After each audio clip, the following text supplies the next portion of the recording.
I can see is my own silhouette. I'm getting stronger, step by step. The clock is ticking, but there's no time for regrets. I've been flying from town to town, from London to Taiwan. I've been all around the globe, trying to protect your soul. We are heroes tonight. We will fly above the sky. We are heroes tonight. Yeah. We are heroes tonight. We will fly above the sky. We are heroes tonight.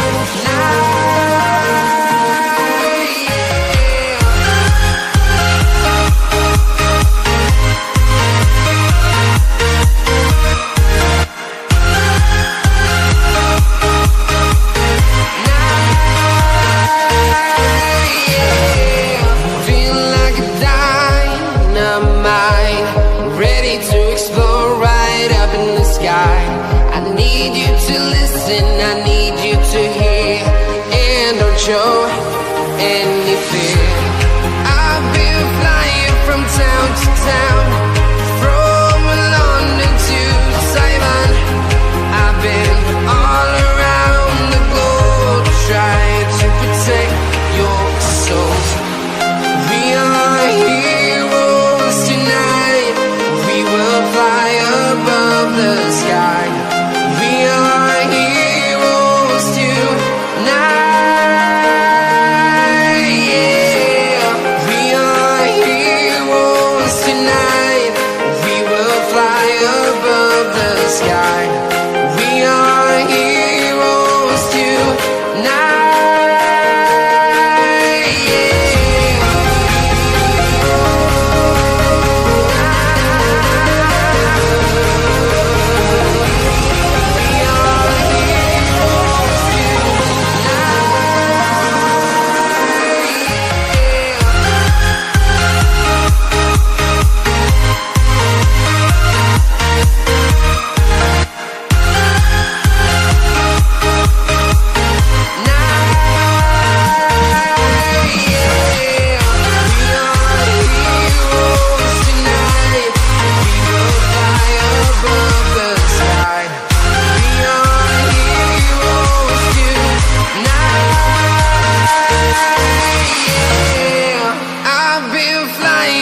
Town to town, from London to Taiwan. I've been all around the globe, trying to protect your soul.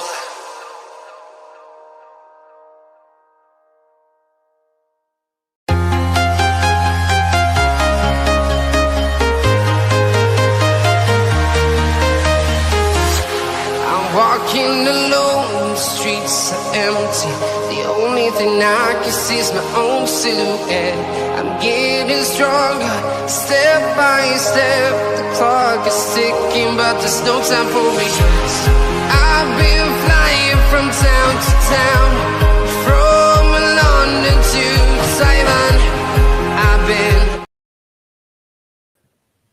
Hello, everybody, folks, and a good afternoon, evening to you all, folks, and welcome back aboard to Realltom Football. My name is Tom, bringing you the watch along tonight, everybody, for Everton against Leeds United live in the Premier League.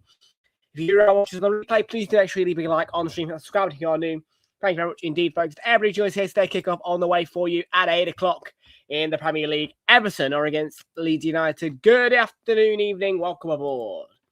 If you are wondering where our mini intros at the very start of the stream have gone straight after the big intro, we are currently under the process of redeveloping those for the Premier League.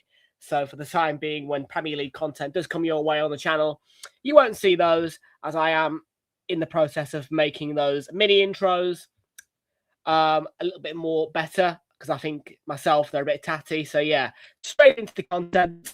And yeah, we're just about to hit 7:45. So yeah, good evening, welcome aboard. Everton against Leeds. It is a very quiet week here on Realltom Football across this midweek as the Champions League and the Europa League are entering their final stages of the league phase, meaning that it all has to go across one day. So there's no Champions League tomorrow, strangely, all happening on Wednesday.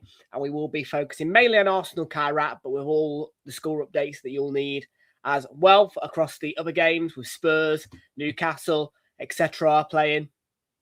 So yeah, quiet week, but Wednesday and Thursday will be busy. We're not going to really do much on Thursday, I don't think, but I'll see. I'll see how I feel about it when it comes closer to the time. But yeah, very quiet week here on the channel this week. We've also got no Super Sunday either this weekend, and that is due to a birthday party. It's a 60th birthday, so it is important. So yeah, there will be no Super Sunday this weekend, so that's another reason why it's going to be a quite quiet week.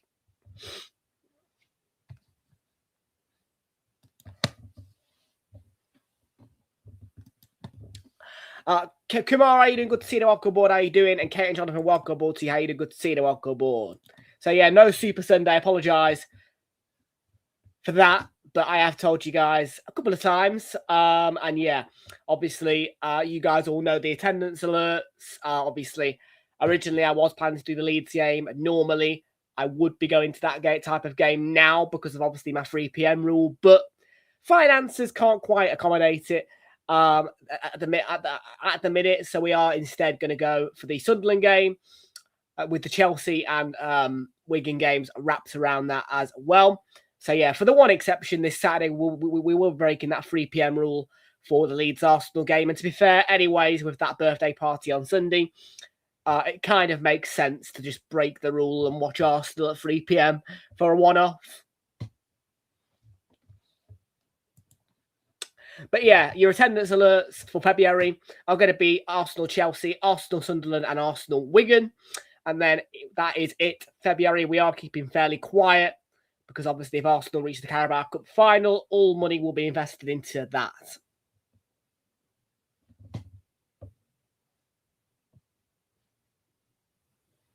So yeah, that is pretty much my plan for you guys. And yeah, the next 2 weekends, of course, are going to be a bit because obviously there's no Super Sunday. Next Premier League weekend, game week 24. Game week 25, obviously no Saturday because obviously I'm going to be at the Arsenal Sunderland because of the 3 p.m. rule. That is as well. So yeah. So yeah, practically speaking, guys, over the next 2 Premier League game weeks, you've got one Saturday and one Sunday. And obviously, of course, game week 25, I'm not sure as of yet what the entire schedule is in terms of Friday and Monday. What I do know is for next weekend, there is a Monday game and it does involve Sunderland. So we will be live for that one. I think they're at home. Is it Burnley they've got?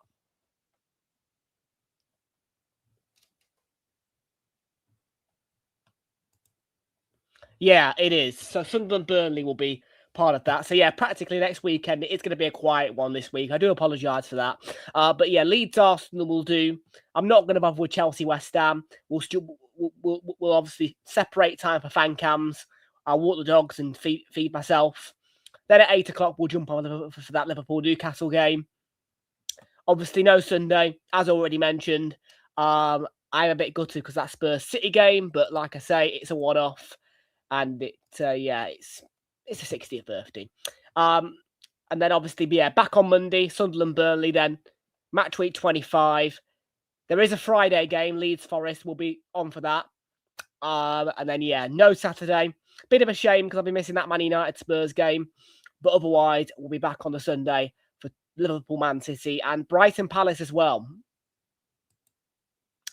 And then back to normal for match week 26, which is the midweek round after match week 25, where we play Brentford away. I will be here for all 3 days of that. And I will be live for Brentford Arsenal on the Thursday. And then it is FA Cup weekend after match week 26.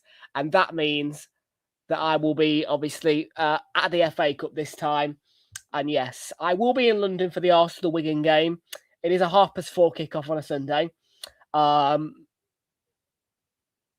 So, yeah, 3 straight home games in Feb. And otherwise, you've got me for the rest of Feb. And yeah, like I say, hope fingers crossed we beat Chelsea or even draw. As long as we don't lose that game, we're going through to the final. In which case, then obviously I'll be on to lockdown finances and get ready for the Wembley day out mode.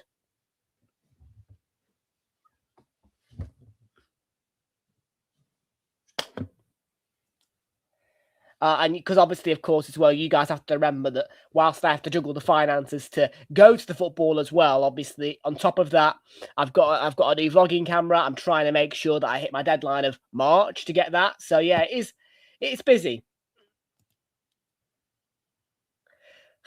It was awful yesterday, Fraser. It really was. I couldn't really piece my words together properly yesterday in the fan cam. Like, I was angry, but because we lost at home to Man United, which is, as I say, such a big fixture and really important to Arsenal fans, including myself, the fact we lost that, I just couldn't find words to escalate my anger like I did for the Liverpool one. I mean, if we'd have lost to Liverpool, I kind of still would have been more angry, as an opposed to but it's just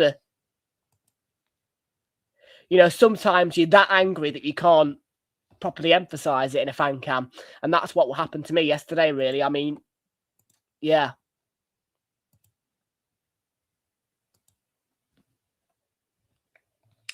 So yeah, we're on match week 26 at the minute. There you go. Like I say, match week 25, no Saturday at all. I will be at that Arsenal Sunderland game. Leeds Forest is going to be part of the roster for that.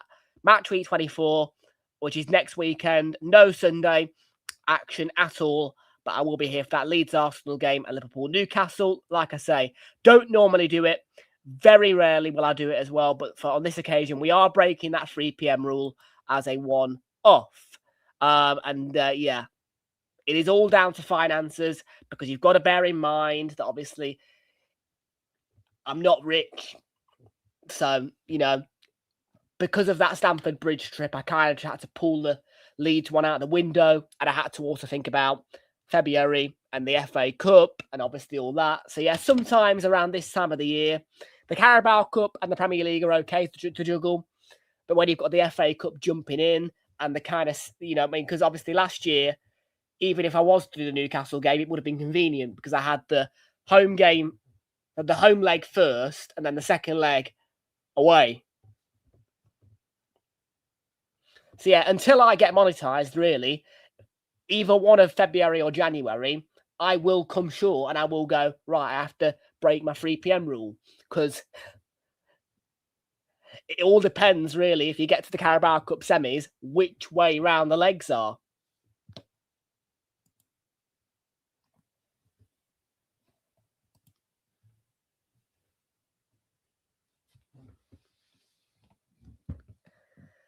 So yeah, and obviously, yeah.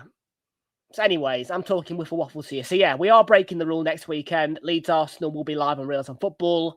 I will have to use the streaming sites and brace my fat. I'm probably going to have to use the streaming sites on Wednesday as well, because our Kairat Almaty game has been put on TNT Sports Extra, which I can't access off the iPad. So I'm going to have to use the streaming site for that as well.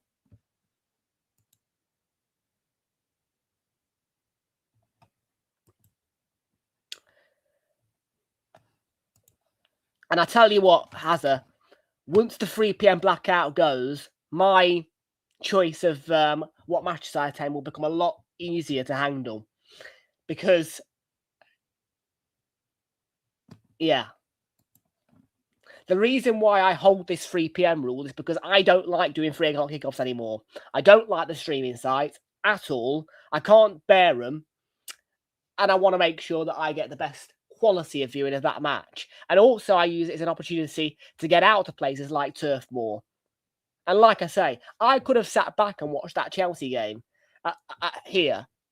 But the thing is, it's Stamford Bridge. The price that ticket was going at was like a bite your hand off once in a half a decade opportunity. Let's say that, really, for somebody who's not an STH at Arsenal. So I could not say no. With that being said, that meant that because I accommodated that, I had to compromise the Leeds game because I knew that there was going to be quite a fair bit in February, and obviously I was always going to go to the second leg of Arsenal Chelsea, with it being at home. And anyways, now Carabao Cup wise, I probably would do both legs of a semi, either way, no matter who the opponent is. The only reason why I didn't do the Newcastle one last year away is because, well, I just wasn't motivated. So yeah. If anybody, by the way, does have a Discovery Plus with you know, the red button channels, that would be really appreciated. And I don't know, I subscribe to TNT Sports, but I've checked where's the match, and yeah, it's not looking good. And yeah, I would rather avoid a streaming site at all available costs.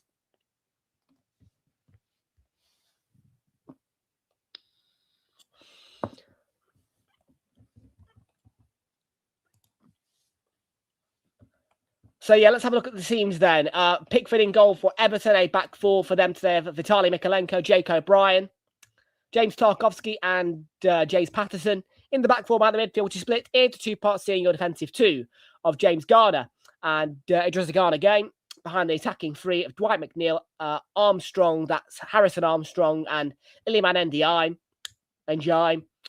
Behind lone striker Tino Barry on the bench for Everton is Beto, Mark Travers, Tyler Dibling, Kieran Dewsbury Hall, Seamus Coleman, Charlie Alcaraz, Jared Branthwaite, Merlin Roll, Adam Asnu, and then for Leeds, it is Carl Darlow in goal, a back three for them today of Bornau, Joe Rodon and Pascal Strauch. Behind the midfield, five of Jaden Bogle, Anton Stack, Ethan Ampadu, Ilya Groove, and James Justin. Brendan Aronson, Dominic Calvert-Lewin. On the bench for Leeds is Lucas Perry, Sean Logstaff, Joe Perot, Lucas Nemecha, Noah Okafor, Alton Acker, Sam Byram, Wilf Nyonton, and Facundo Buonanotte. Then into the league table.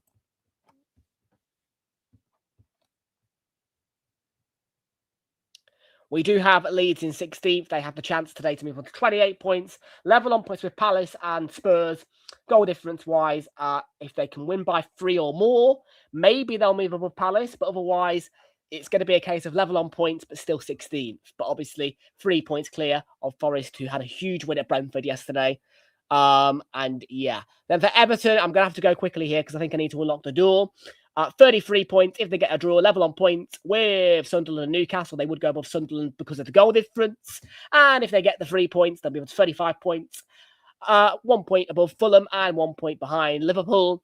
And into 7th. Right, I'm going to go and quickly unlock the door because my grandmother ain't back yet.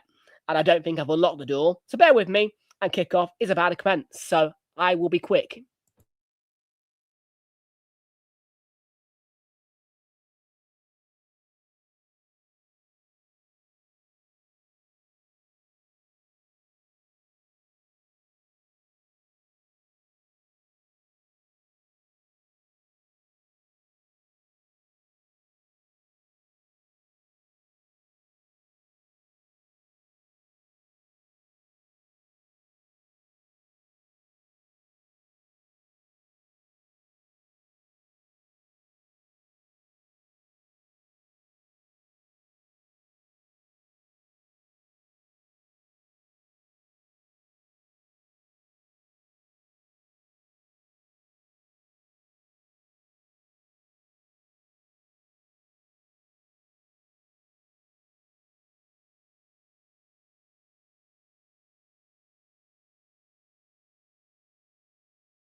do apologise, folks. That was a wild goose chase there to make sure I could get the door unlocked. And yeah, pretty well timed, if you ask me. But anyways, in fact, we're bang on time. That wasn't too bad, actually, was it? 2 minutes. Felt like about 5. Anyways, we are actually... there's going to be a minute's silence anyway at Hill Dickinson for in loving memory of Tommy Wright. It says on the screens of Everton's brand new stadium. Well, I say brand new. It is about, over a year old in terms of the building's age. Been in use for about, August, September, October, November, December, January, about 6 months, really, because we are right at the end of January. So, yeah, about 6 months now, Hill Dickinson has been in use for.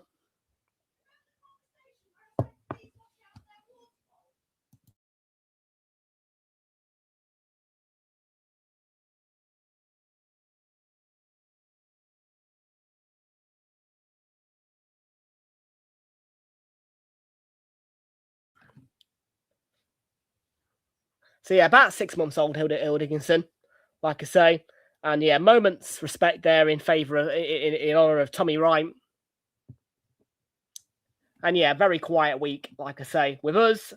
But a Monday night game in a fixture which was sort of entertaining, I suppose you could say, on opening weekend. It was a Monday night game as well.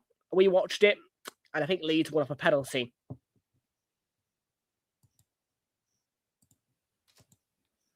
So quite shy on the goal tally, but it was a reasonably good fixture last time, like I say, Elland Road. See how we go with this one.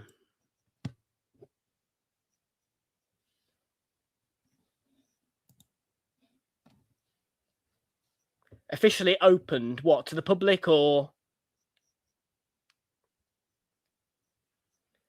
Because obviously it didn't start getting used as a football stadium until July, August, really, because obviously Everton had some pre-season there, I would take.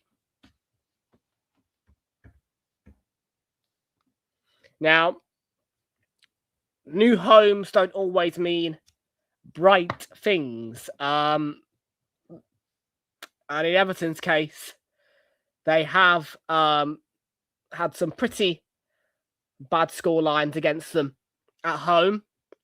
When it comes to away form for the Evertonians, it has been reasonably good, actually, I would say, their away form. They've had some really good away wins. And they do get quite a lot of Monday night games as well, which is kind of nice, really, I suppose you could say, because it means that you get to see a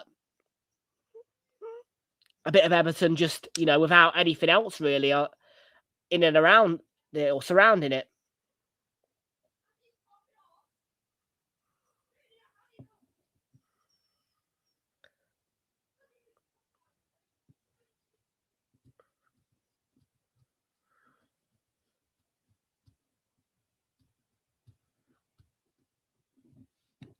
Yeah, test match.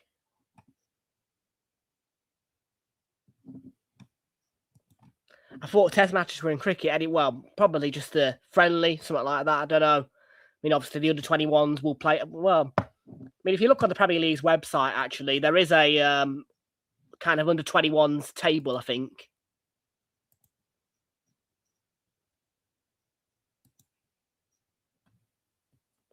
Yeah, under-21s and under-18s, I suppose you could say. Premier League 2, they call it, which has 29 teams.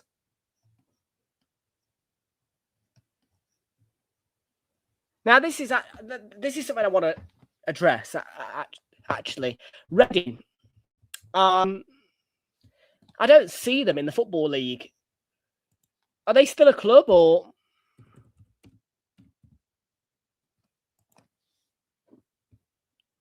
They're in League One. Yeah, I just don't ever see them, really, to be fair. Reading.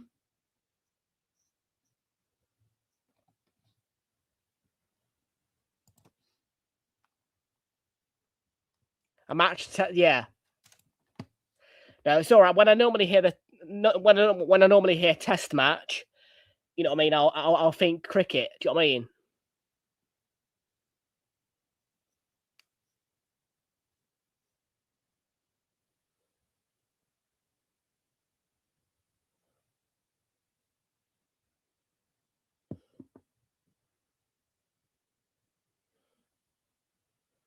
Ball in by Mikalenko. Tino Barry made contact, and it is going to be a corner. Arsenal Pinar. What do you mean by Pinar? Or is that one of those dodgy clubs? Remember how nearly Christmas... Well, do you remember how we looked on Christmas Day on Sofa School into the, worldwide leagues?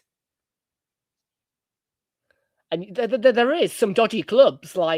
There is some dodgy clubs genuinely being said that use Arsenal's logos and names, Liverpool's. You know what I mean? It's like, excuse me?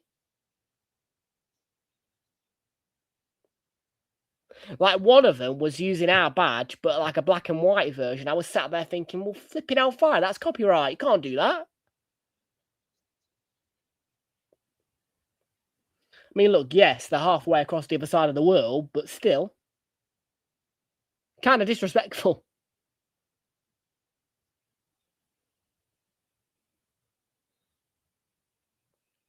Because they are, in my opinion, using practically our badge. Did I tell the steward? No. The stewards wouldn't give half the stuff, would they?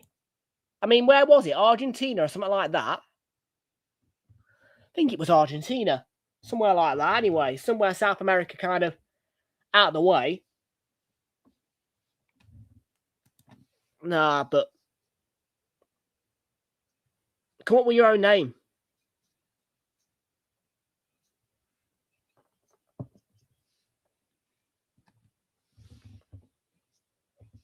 In fact, there was even a club using...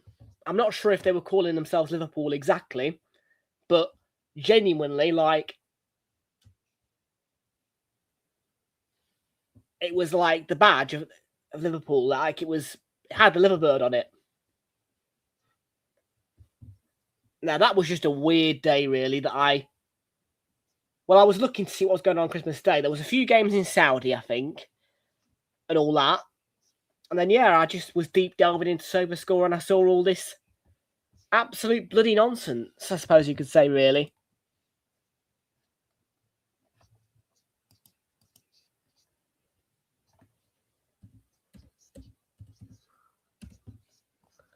It has been a quiet day down, really, for me. Always tends to be on a Monday. There is a big game, though, in the Championship, like I mentioned, in that title race as well. Norwich against Coventry at Carrow Road. And obviously, of course, Middlesbrough yesterday did increase... close the gap a little bit between themselves and Coventry to 3 points. Obviously, Coventry will obviously, until the game's got a goal, be on 59 points, because obviously they'll get a point if it's a draw. This is the live table I'm talking about. But yeah, Coventry kind of will want to win that game, I suppose you could say, to kind of keep that gap a little bit bigger between themselves and Borough. And yeah, keeping the prying eyes of like Ipswich away, I suppose you could say. I mean, I think Ipswich lost, though, anyway, to Sheffield United. Pretty sure. When I checked, it was 2-0 in that game.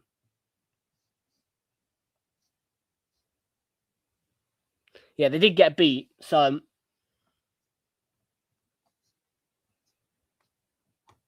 Bit of a surprise, actually, that as well. I didn't think that Ipswich would get beaten, or not very heavily, but it was 3-1.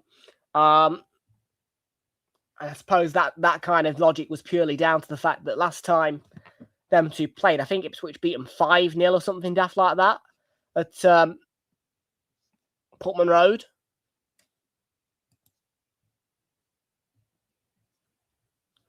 Yeah, last meeting, Ipswich 5, Sheffield United 0. There you go.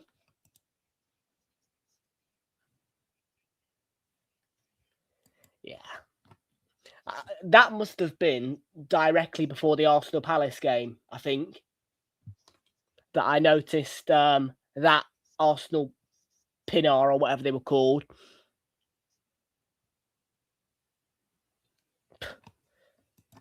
Yeah. like our board, or sack him. It's honestly a joke phrase. I can't lie. I don't have faith in our board to sack him. Like, we could all sit protesting out the Emirates and they still wouldn't do shit. Like, it is tiring.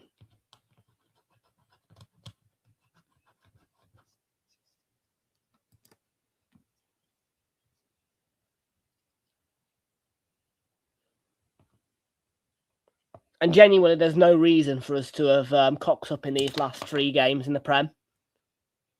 I mean, we've got all bar 2 players a fully fit squad. People are saying it. Jamie Carragher's saying it. Gary Neville, not so much, but Jamie Carragher's definitely said it once or twice. Great squad, one of the best in the league, but not enough people are saying shit manager. But even so, no matter how many people say it, the board won't sack. It would literally take near on relegation for him to get sacked, I think.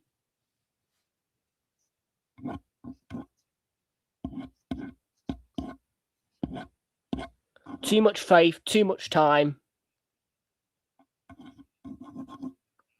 And the fact he's been there for so long deludes people, including my father of birth, actually, because over texts, my father of birth seems to think he's doing a good job. He is a Derby County fan, but anyways, nah, I'm not happy. And I haven't been happy with Arteta for quite a while. Don't trust him one bit. Don't have faith. And the fact of the matter is, it just seems deliberate. I mean, maybe not losing to United yesterday, because, well, it wasn't a 0-0 draw, was it, I suppose you could say, where we weren't. That's where it hurts more. That's where it kind of drives him mad more, when it is a 0-0 draw and we're giving nothing. But yesterday was different, because United were there to punish us, and they did. Liverpool and Forest didn't, but United did.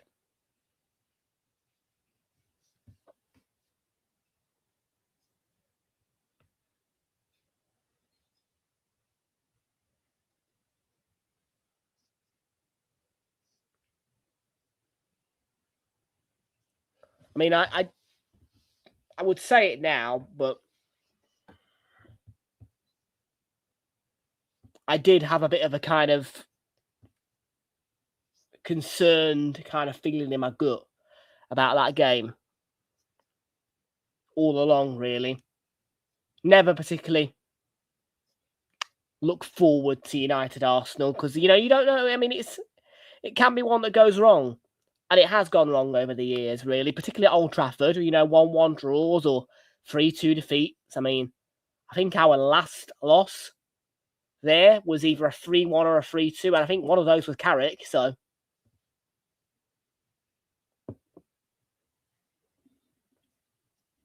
But no, I didn't feel too good about that game, despite the fact that we beat into Milan.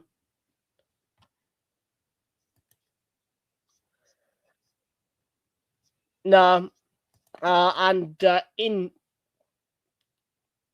what I'll say about that is because the 3 PM blackout is still there and Sky have a restriction to the amount of games they can actually select. Because you've got to remember that Sky only get multiple 2 o'clock kickoffs on a Sunday when it is forced by UEFA. I'm talking about the Europa League or the Conference League on a Thursday or something like that. If that force isn't there, then Sky won't get multiple games on a Sunday. You know what I mean? And I think with that, they kind of... And broadcasters do tend to do this, where if it's a fixture that you don't expect to be televised or you're 50-50 on it, they might pick one, but not the other. So, like, the home game for Arsenal Leeds, to my surprise, did get put on telly. But I think that was because title race, Arsenal's first home game. So that's why they did it. And they've just gone, nah, we ain't giving this fixture a double TV.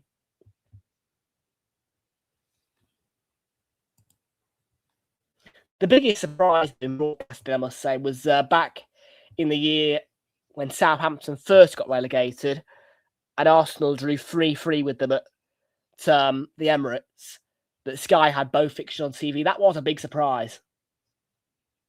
I did not think that Sky would put both of those games on TV, but there you go.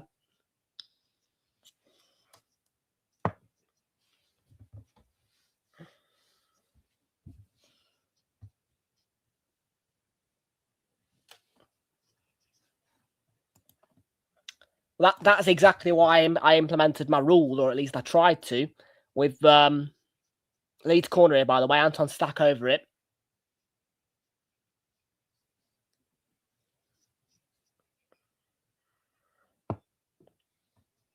But personally, for me, I would like the rule to go. I mean, if I was in charge of the, genuinely, if I could get the role of doing all the scheduling, I'd be the master of it. Because I'd know exactly what to do. I would give the broadcasting rights. I mean, you guys have heard this before, but I would give the broadcasting rights for the 3 PMs only to either Amazon Prime or that kind of caliber of broadcaster or ITV or somebody like that. And then I would say to them, look, let Sky and TNT have their picks, and then that little bucket of 3 PM matches must stay at 3 PM, but ITV, Amazon Prime, or somebody like that can have those fixtures. That should be the new system. That should be the way it works. The games at 3 PM that aren't picks by Sky or TNT should be there, free to air, for those who don't go to the matches and want to watch them.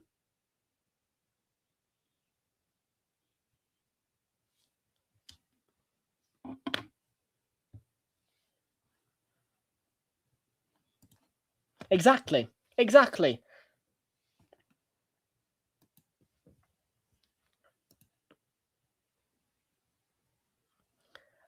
And in response to this, just 2 out of, 4.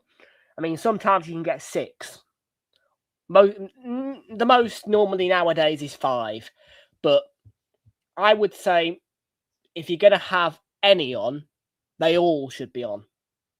And believe you me when I tell you, the Amazon Prime Video absolutely have the capacity to handle all those 3 PMs. You could even share it between Prime and ITV, as long as it is affordable for the UK public and it is classified as free to air. And it's not hard to get a free trial for Amazon Prime, so there's nothing for saying that Prime wouldn't be a feasible option.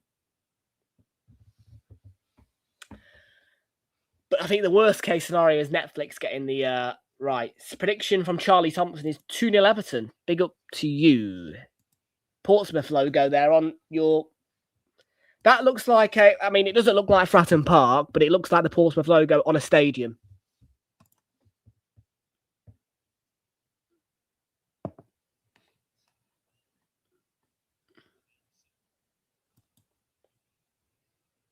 Well, Sky and TNT can keep... Well, to be fair, I don't rate TNT, to be fair. Not going to lie about it. I don't particularly rate TNT. But anyways, that's just my opinion. If I could have it Sky and then free to air, cool. But no, they should keep their rights, as are. I don't mind Saturday lunchtime games, but I do like the format of where some weekends there's just no Saturday lunchtime game. I think that is sometimes appreciated. Well, it is appreciated by me. No,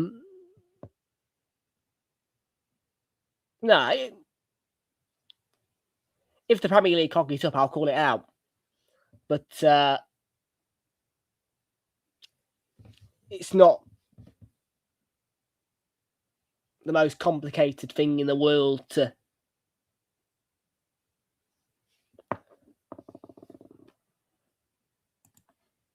I was genuinely just fed up.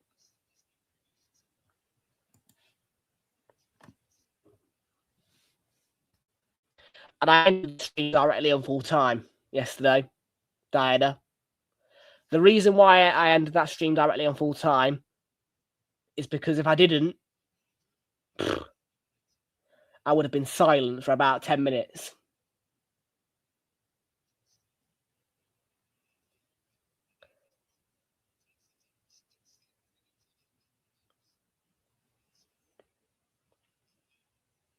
When you've got people like me using the dodgy sticks, sometimes there's people who use the dodgy sticks because they just have no choice.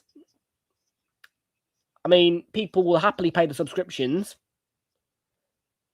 but the 3 p.m. blackout is an issue. We're loyal paying subscription payers, but for some people, it's the red button that's the problem. Like, there's no way that TNT could moan at me for potentially having to use a streaming site to watch the Arsenal Kairat game. It's their fault for putting it on the red button.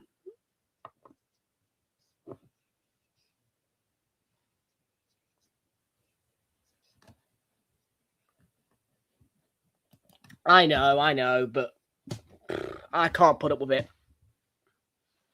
And I ain't using a dodgy stick either, because I know for a fact that the streaming sites are safer than a dodgy stick when it comes to tracing and all that shit.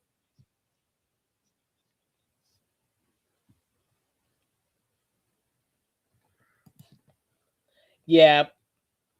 The thing is, when you're a streamer, though, it's like it takes a chunk and a half out of you having to sit there fighting with your computer to get a streaming site to work and just play the football at 3 o'clock.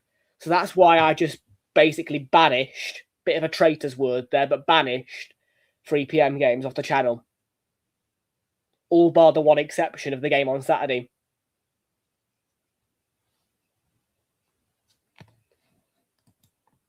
I'm not doing anything on Sunday. Got a birthday party coming up on Sunday. It's a 60th birthday of a family member of mine, so I won't be here on Sunday. And then Saturday-wise, we're just going to be practically doing Leeds, Arsenal, Liverpool, Newcastle. It's a quiet week. It's a very quiet week on here, I must say.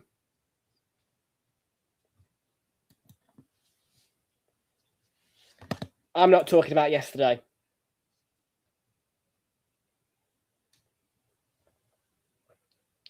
Because I'm not going to lie, Monday, I'm usually quite lazy anyway. Yeah, no, today I was just like, F this today, really. I genuinely been feeling quite shit today after that yesterday.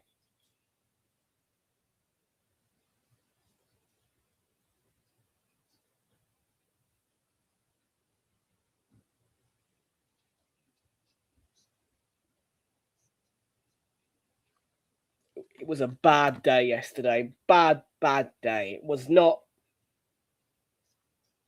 particularly the most entertaining game either between Newcastle or Villa. Oh, shut up, Ashik. Just do one, mate. You seemed happy.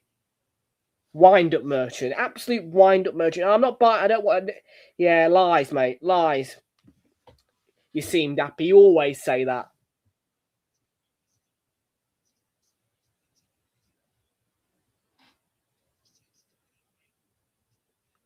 Quarter wasn't frigging happy. We lost to one of the sides that I hate the most as an Arsenal fan. And not only that, that wasn't just it. Like I say, it's the form recently. It's the way the team's been playing in the league. Drives me nuts that we can't beat Liverpool, Forest or Man United, but we can go beat Inter Milan away. Drives me up the bend.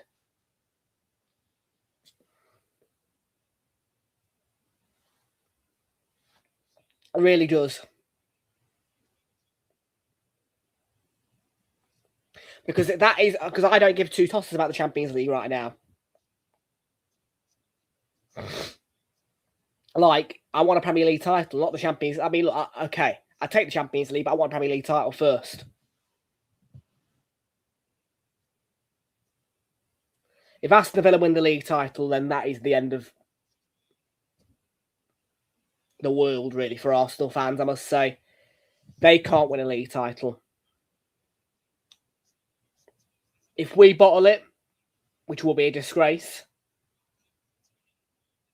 because it was destined for us, and if we'd have won all 3 of these games that we've just dropped points in, could have been a 13-point gap. We don't beat Leeds at the weekend, that potentially is now a 1-point gap, especially if City win at Spurs.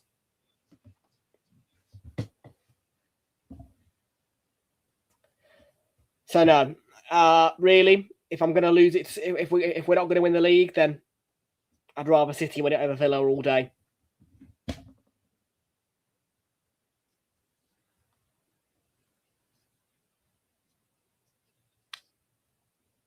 Absolutely not.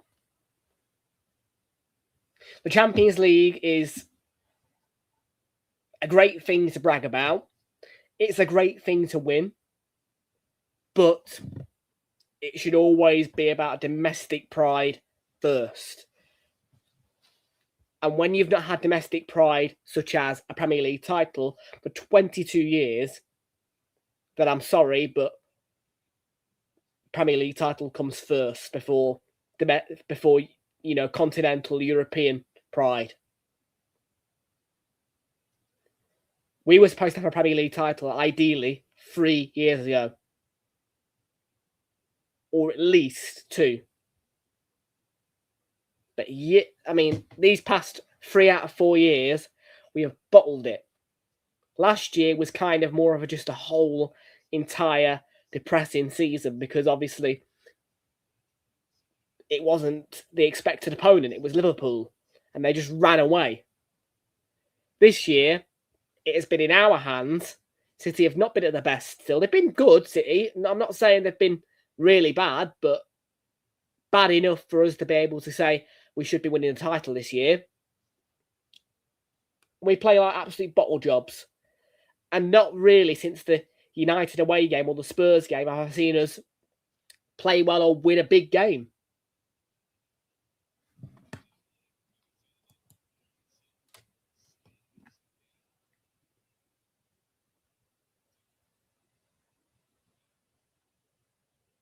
And I'm beginning to lose energy as well. I'm beginning to lose energy about it, seriously, because it's been going on for, 7 years nearly with the manager overall.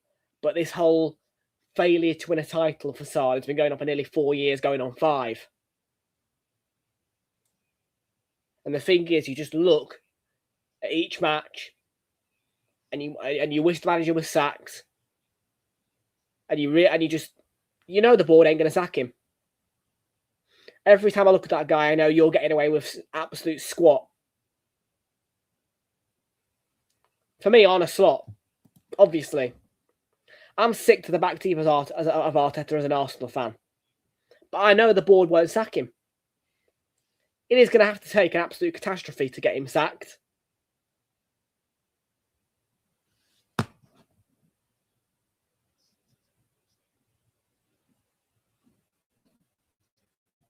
Yeah, but no.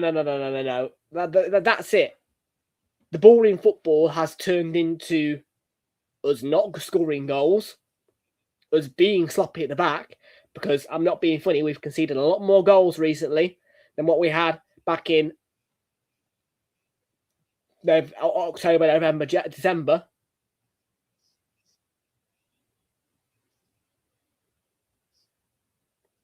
No, it feels like we're going down a really bad downward spiral. And the trouble is, he finishes second place, he won't get sacked. Because our board just are happy with that. There's no pressure on Arteta to win the title. For me, it should be a case of you must deliver at least 2 trophies this year or you're gone.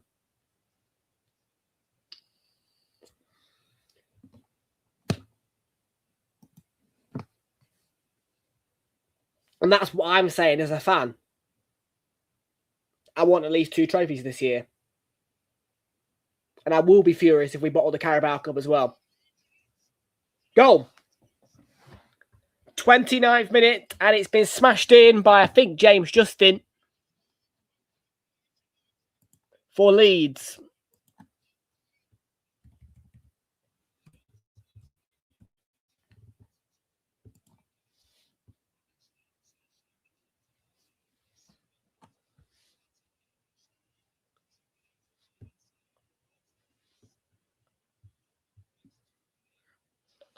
Let's have a look at the replay of this goal. Bogle, good pass. Stack with that flat ball across, missed by Calvert-Lewin, and Tarkowski sort of collided and smashed in by the former Leicester player, James Justin.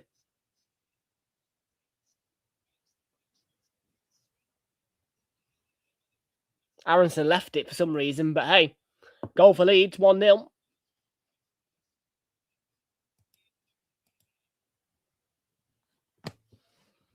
But yeah, no, yesterday was a really kind of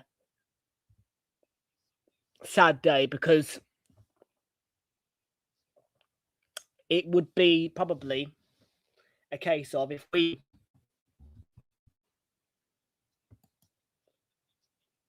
aren't under pressure going into that City game, that we'd win it or draw it.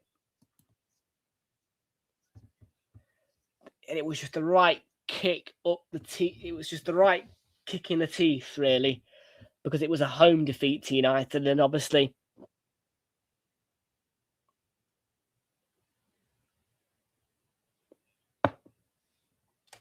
don't play those games. He is the worst captain in the history of football, not just Arsenal's history. He is genuinely on a piss take. The guy and Saka really now as well are both nicking a living. It ain't funny no more.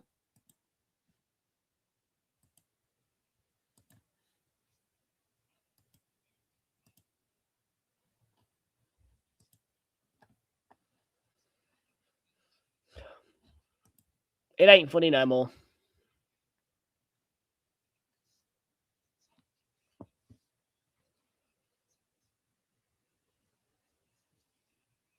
And it's a shame, really, because at the end of the season, like I say, not half of our fans would even try to protest at the end of the season. I mean, you just look at the Emirates, and yeah, it's a great noisy place. It's well atmospheric, but where's the booing? Where's the fan reaction to bad results? I didn't hear any booing yesterday at the end of the match.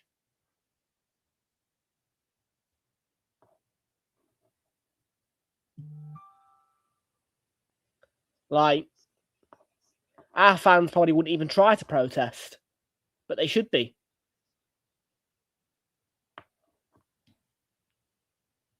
People are saying it. It's an hour and a half train ride.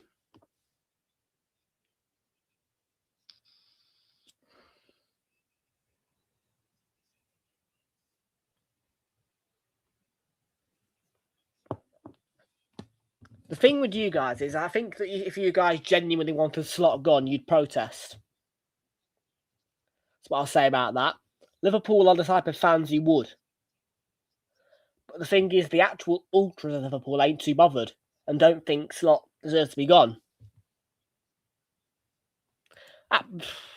I did not say that. I did not say that, but I'm losing the will with this manager. I'm losing the will with this board. And if the fan base aren't willing to protest to get him gone, do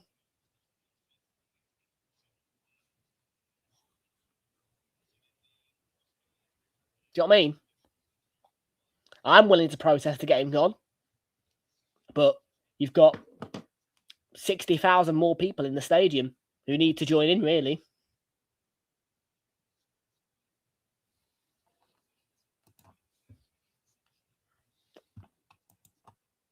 So that's where I'm at. And unfortunately, I'm one out of 59,000 who sit in the stadium. Which is not even 1%.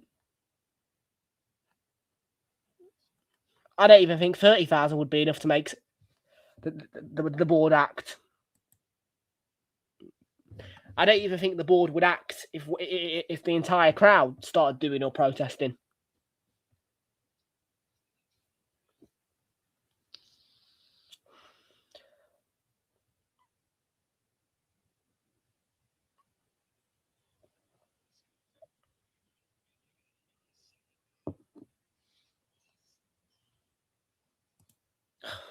Yeah, well, I don't really read Twitter, to be fair, anymore, but I personally think I personally think Twitter's gone down the pot since it's become X, but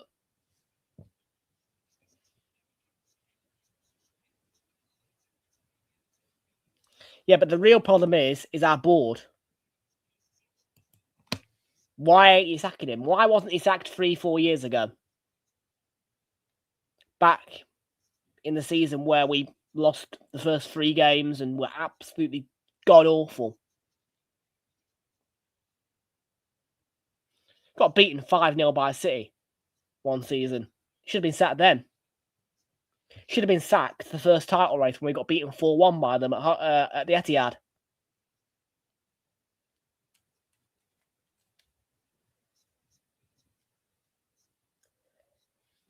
Yeah, it's all right. I know you're a Diana, but hi. Yeah, no, look, I'm not gonna stop paying the money to go watch the matches because I mean, in that sense, whilst I'm waiting for a season ticket, I've got to still make the most of the opportunities and go and watch matches with Arsenal. I'm not going to let some scum board affect that, but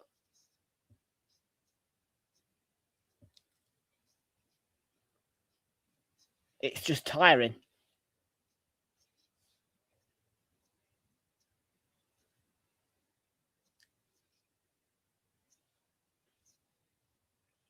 It just feels like the board do not care.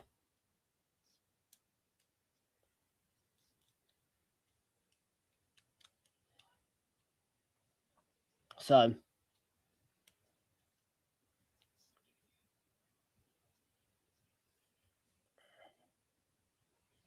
yeah, I would say with the Forest and Liverpool games, kind of was feeling low, but not too upset.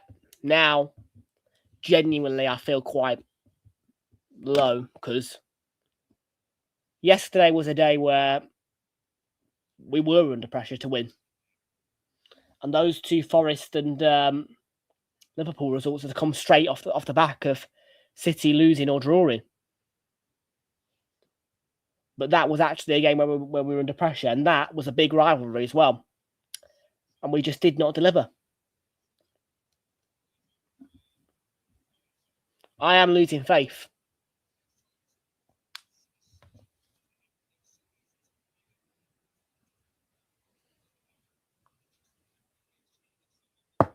Like, you've got Luca, Troops, Lee Gunner, all them lot, myself, speaking out, saying things, saying that we want the manager out. And it does what? Like, for me personally, right now, I'm sat in a position where that board are never going to sack him. And he'll just keep the job until... there was... I mean, I think it was last season, maybe, or the year before.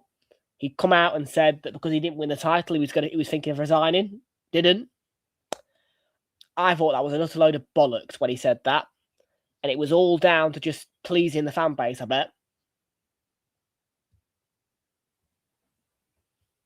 For me, when he said that, Arteta, it was just lip service to try and make himself look decent.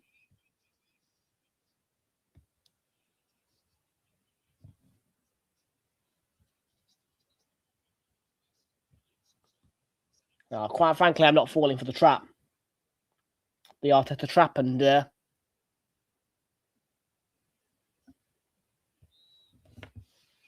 if we can get Arteta out, absolutely it will. And hopefully, we'll start playing better football, which we can do, shown in the Champions League. I mean, this is the second year now where we've played well in the Champions League, but haven't delivered in the Premier League.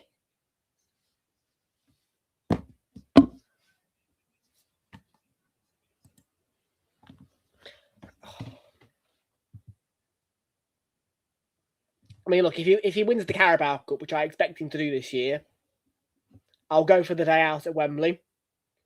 But it will be a bittersweet trophy win, really, because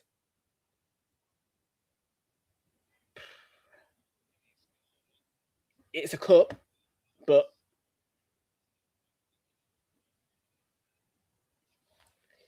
yeah, but Emery ain't going to join us, is he? Emery's not stupid, and he got sacked by this. That's the thing that amazes me. This board sacked him with ease, but it's like I don't even know how to describe what it's like to get this guy sacked.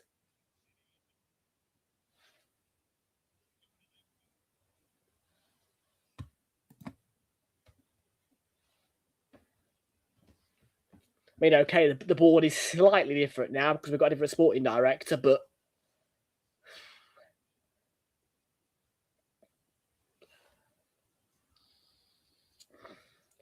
losing faith. And I'm losing patience. If we don't win it this year, that next season will be the 5th year of title chasing, top 2. And, well, if he's still there at the club, nothing.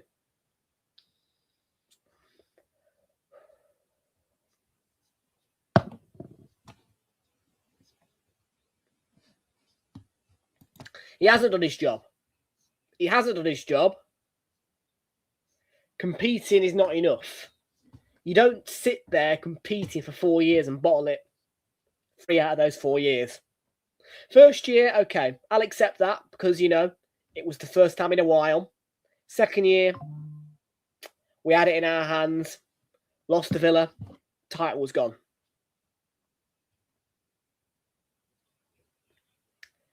Last year was just an absolute sweep off from Liverpool. And this year, like I said, we don't beat Leeds at the weekend and City win. What could have been a 13-point gap turns to a 1-point gap, and we're really under pressure. And by the way, our home undefeated record should still be intact. It's a joke that it's a genuine joke that it is Man United who's made us lose that home unbeaten streak this year.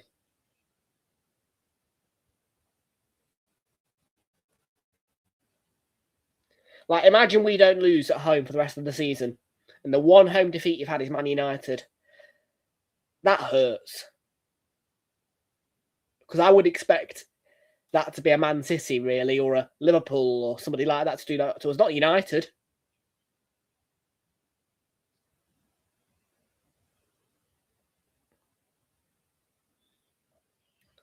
But no, on the whole, I'm just sick to the bare bones of the same old and this manager not getting punishment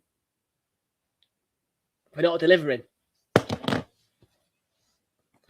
And like I say, Abdi, you can sit there and say, Arteta's done a good job, but he hasn't. 4 title races with no trophy will not cut it.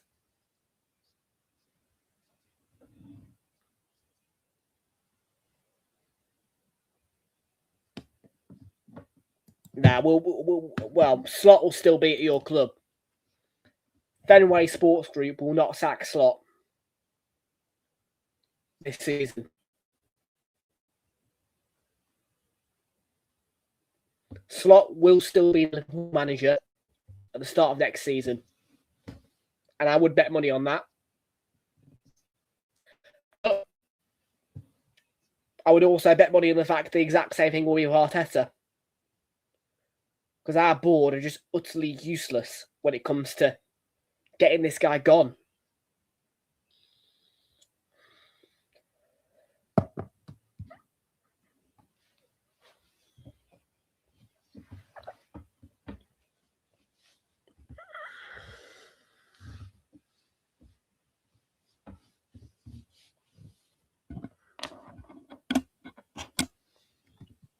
So do I.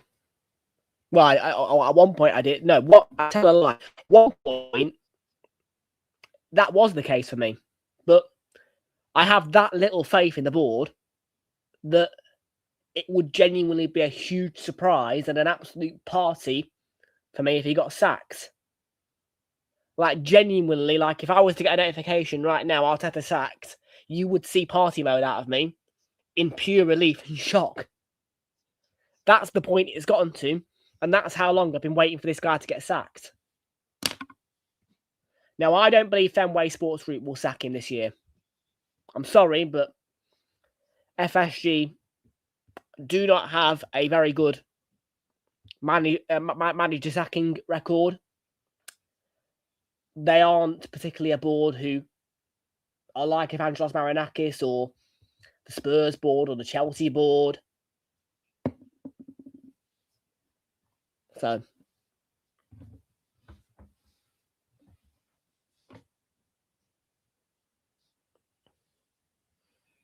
and I want to bring sort of Pep into it a bit here as well, because Pep said quite openly, actually, to the media that for the results he had last season, had he not had that trust from Man City and for all the success he's brought them, he would have been sacked. Very honest of Pep and very true. And Arteta's got that exact same trust, it feels like, from our board, but he's delivered nothing.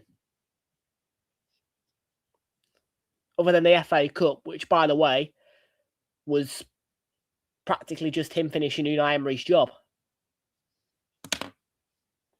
It's disgusting.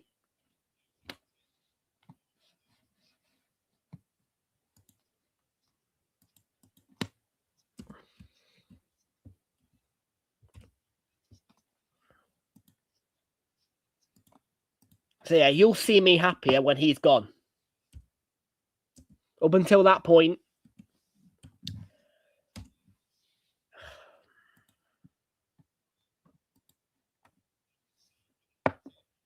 yeah, but what's I mean, if we've actually won shit, great.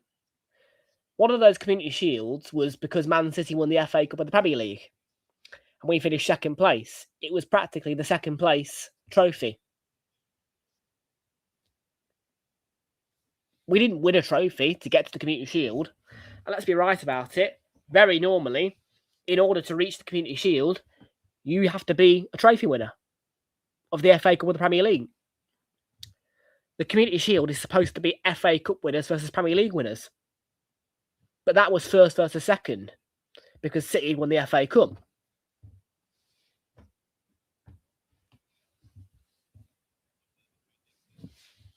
That they are pieces of silverware, but they mean nothing. A Community Shield is a one-off, just to say as well. It is genuinely a one-off. Yeah, silverware in the cabinet. A shield in the cabinet, I should say. But it's a one-off match at Wembley. Or, as City Liverpool had once, King Power.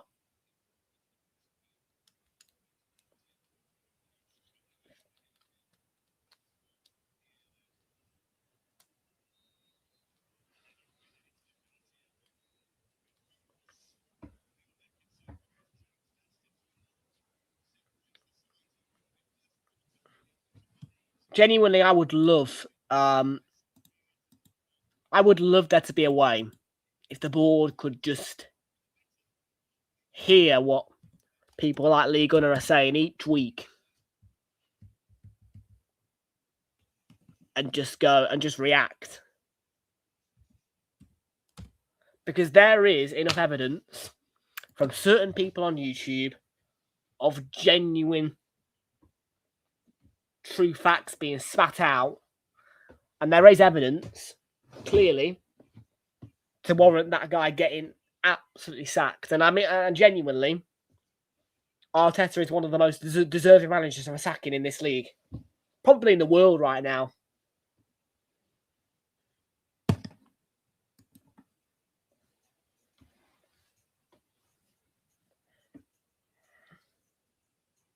Arteta won't win the league. Before the Liverpool game, before this run of absolute diabolical shit, maybe I would still be thinking we're going to win the league title. But yesterday for me was almost a a last chance saloon, really, for me. Because yet again, we're bottling it.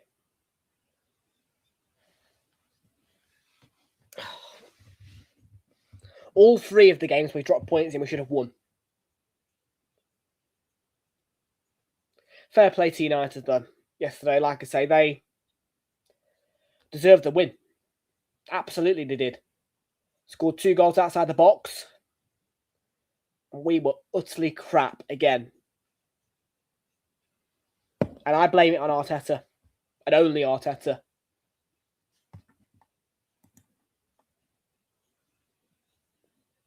Yes. For the amount of pain and absolute bloody frustration that we've had over the last 5 years, yeah. 6 years. You're damn right. It's been 3-4 years now that I've been wanting him gone. I ain't turning back from that.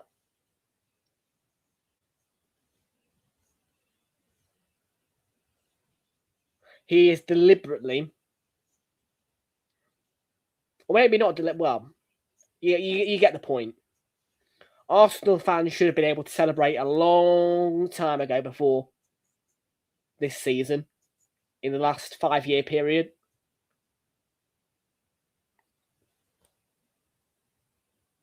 You know what I mean?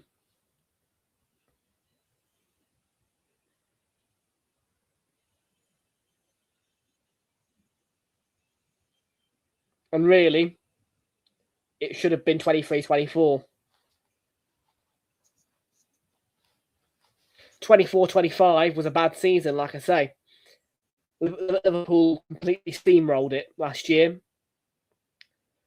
We weren't anywhere near close. And last year was a horrible season.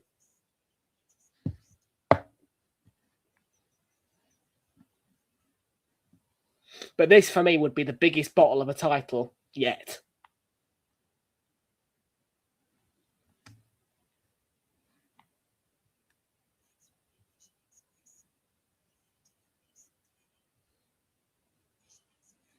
Oh, like I say, I will tolerate the boring football if we get the results. A draw yesterday wouldn't have cut it for me. I'm sorry, but at home to United, you have to be beating them.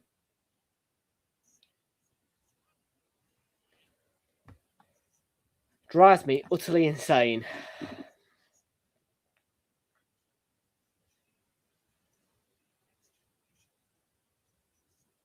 When we played City, we weren't good enough. They played a low block against us. But again, a game we probably should have won. Nowadays at home to City, I would expect more of a thrilling draw or a win for us. Home to Liverpool. Depends on the season, but this season, that home game a couple of weeks ago, yeah, okay, Liverpool played well, but only really because we played absolutely dog shit.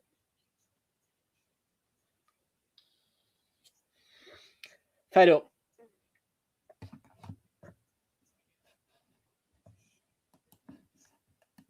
And I won't back down anymore now.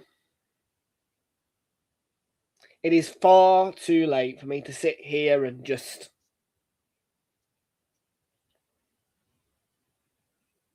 accept. Keep having faith. I've sat here in front of this webcam for 4 years with 2 different laptops, having faith.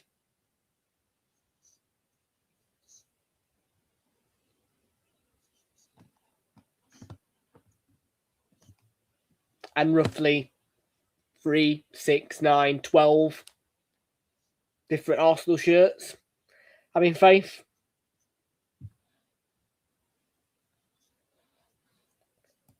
Well, work-wise, in terms of me actually having a job, I'm not in a job yet. But in terms of this, YouTubing, which was monetized, Premier League's pretty boring in a minute, but it's all right.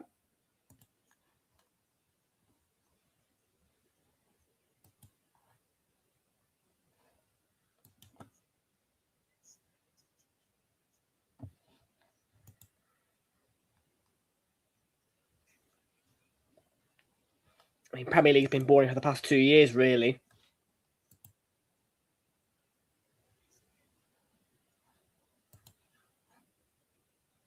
Nope.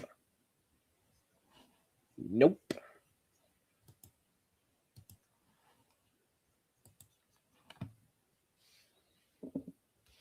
Which is why we're going to rebrand in the summer. And quite frankly, I will be putting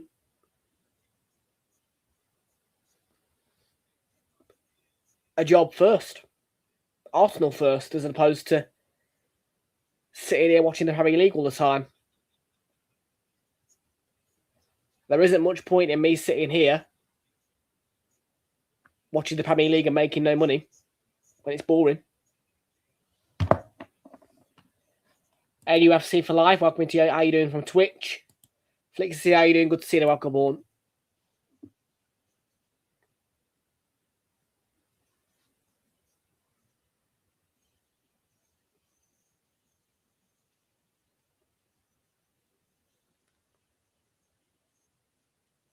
Yeah. Well, no.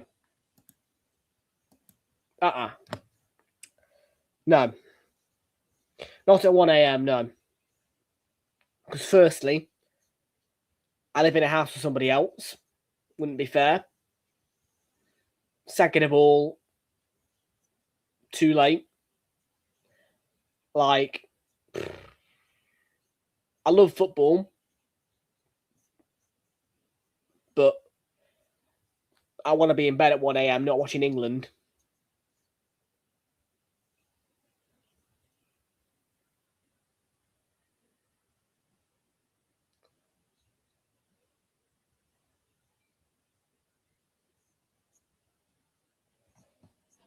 Probably 10, 11 o'clock.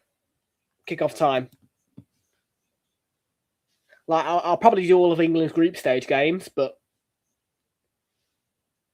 like, let's say I was a Scotland fan. No way would I be doing that first game in the group stage at 2 a.m. against Haiti.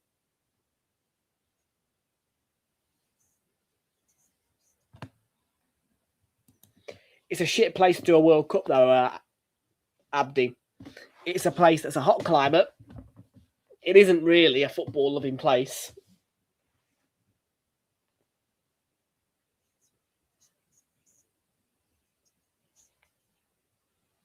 We'll have Flix. We'll have Flix. We'll have Flix and Abdi doing it at 1 a.m. Oh, I'd watch it. I'll watch the games, but like I say, if you think, well, I'm not going to do it. I'm not that type of guy to sit here making noise at 1 in the morning talking to YouTube when probably barely anybody's going to be awake, truthfully.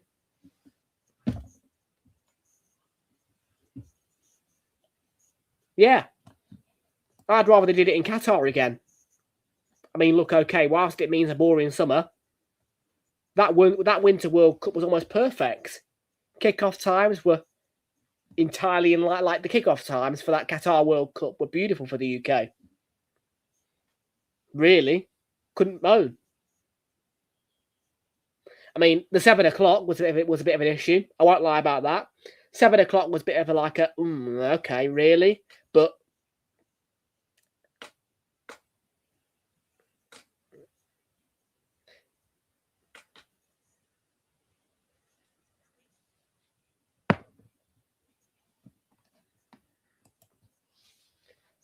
and another thing I'll say as well, whilst on the subject, is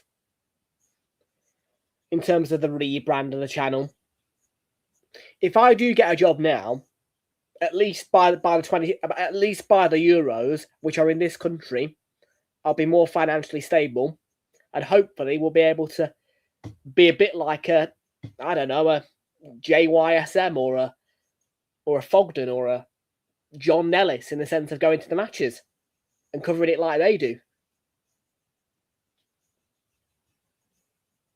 If the opportunity comes to be able to do it that way, I would be that kind of YouTuber, for sure.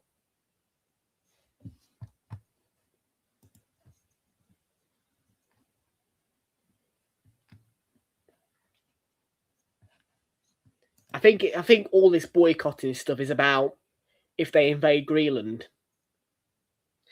And if I'm being honest with you, I don't think that Trump will invade Greenland. I mean, he could, but news like that, I just take off the chin, really, because I personally think that Trump does give a bit of empty threats when it comes to things like that. I can't see him invading Greenland, and he has said to the media that he wouldn't force the possession of Greenland.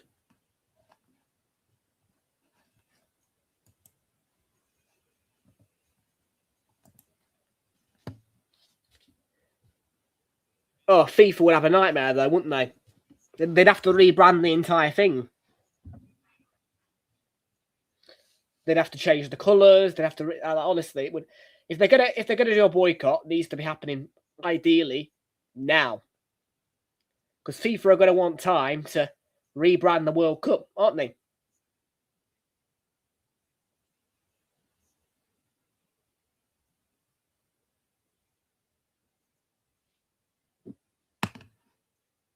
That's the issue you've got with them doing a last-minute boycott.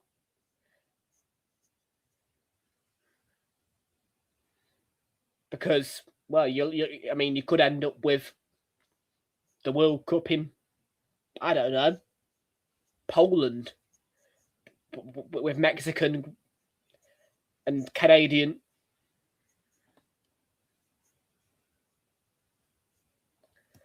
Yeah, and that's a little bit of an issue for me as well, because I do think Gianni Infantino's a good guy.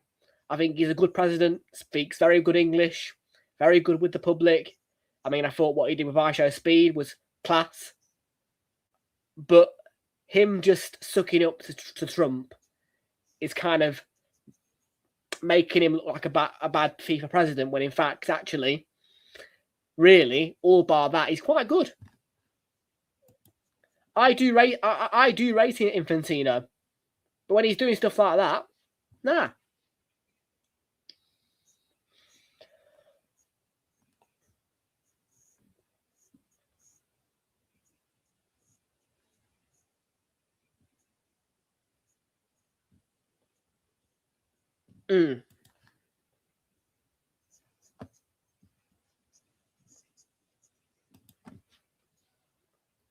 Now, I think, well, personally, UEFA's president, I prefer FIFA's president over UEFA's president.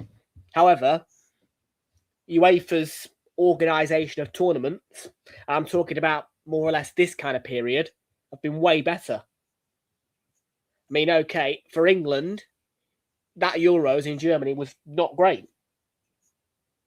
But overall, the last two Euros have been absolutely fantastic Euros. The branding has been on point.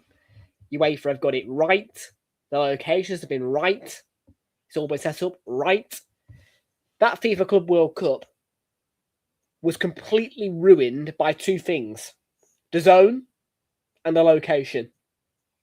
The location of that Club World Cup was wrong. And second of all, the broadcaster, the zone, was wrong. Those were the two things that dampened that.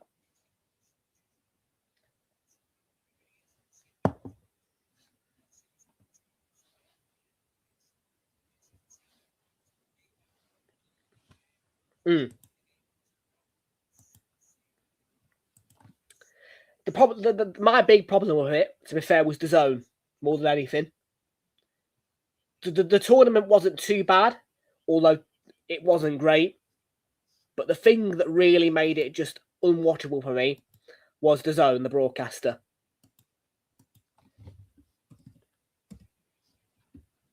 And that is exactly why I will sit defending people like Sky Sports, because the zone's coverage of that Club World Cup was a clear example of what it would be like for Netflix to be covering any type of sport, or the Premier League shifting onto a full streaming service. And that is why I will constantly hit the bucket and keep banging the drum to tell you, trust me, if Sky leave and don't have football anymore, it will be a catastrophe for those who actually like to watch Sky's coverage. Because Sky are a broadcaster in the UK who solely are focused on bringing the best coverage and the most customised and personalised coverage to England, Scotland, Wales, domestic football. The Premier League has its own broadcast team. The coverage is all there. They've got pundits and everything. And ITV are the exact same thing. And the BBC. I hate the BBC, but both of them, when they do the Euros or a World Cup, the coverage is customised for the UK. You've got the pundits who you know. You've got the commentators who you know. The Zone are just a world feed crap. I mean, the writing was on the wall about the Zone's coverage for the entire world. The Zone's broadcast was going to the entire world. And that's what I don't agree with. I don't agree with all this kind of one coverage for the whole world.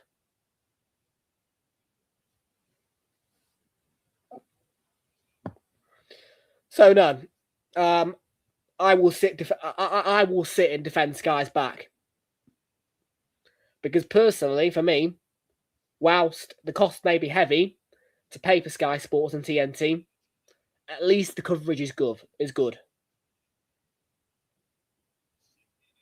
And that Club World Cup opened my eyes to just how bad world feed coverage can get.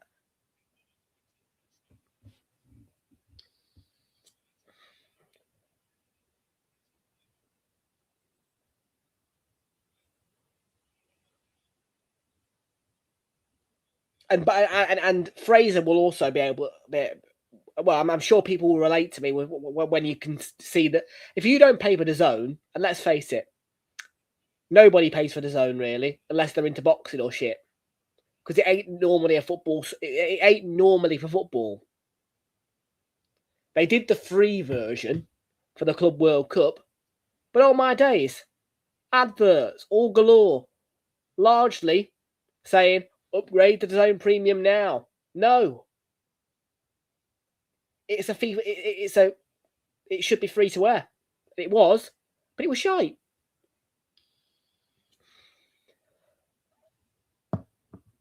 Now, all day, any day of the week, would I rather sit with ITV on and have a World Cup or Euros final with Sam Matterface on it and Ali McCoist, as opposed to that garbage.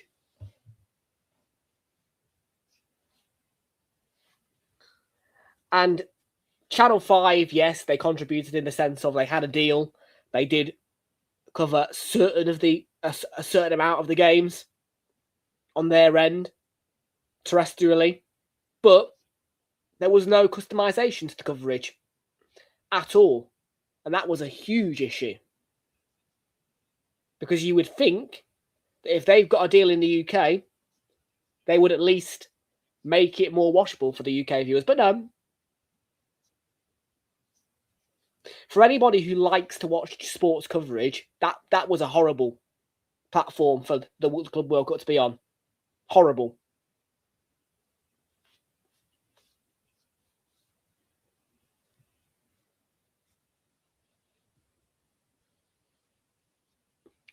And I rest my case with that.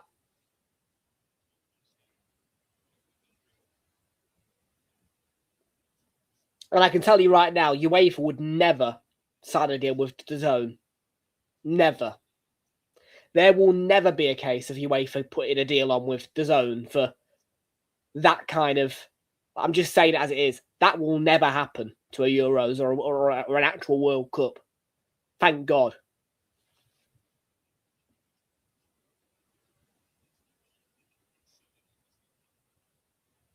But no, I'm just saying it as it is. For me, the large downgrader for that Club World Cup was the broadcaster. And I'm open to trying different broadcasters. But my days was that bad.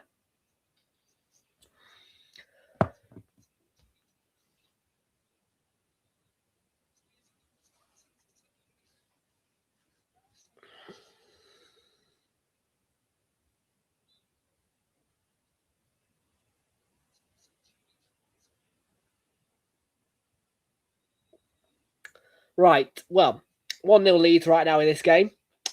Yeah, I apologise for the fact that, I mean, look, to be fair, there are some occasions where we just get talking, don't we? Really, as opposed to watching the football. I mean, Leeds are 1-0 up at Everton right now.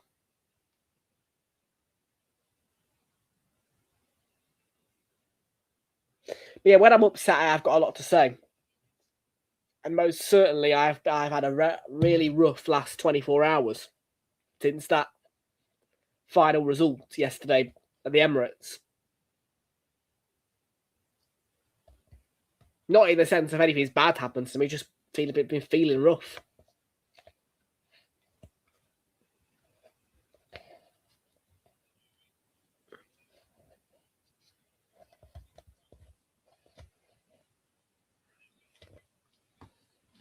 Yeah, but then again, though, dampened by TNT using the red button. Get rid of the red button. Please do.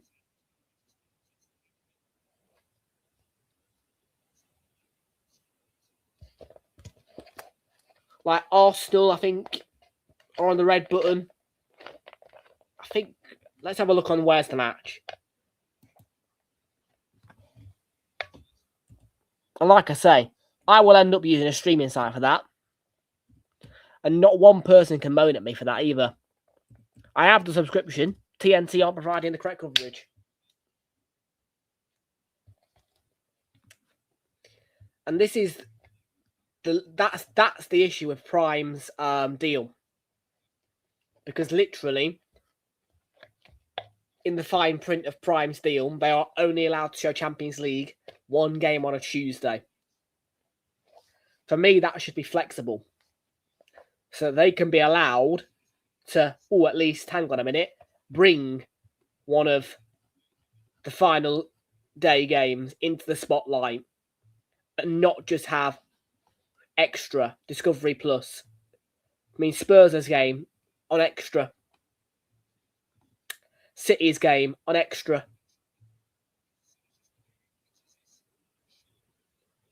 I mean, they haven't even got TNT Sports 1 in use, which is just like, what? And it will be better. When you see TNT Sports Extra, that is red button. It means that it's not... Basically, you can't access it without having a TV and the red button.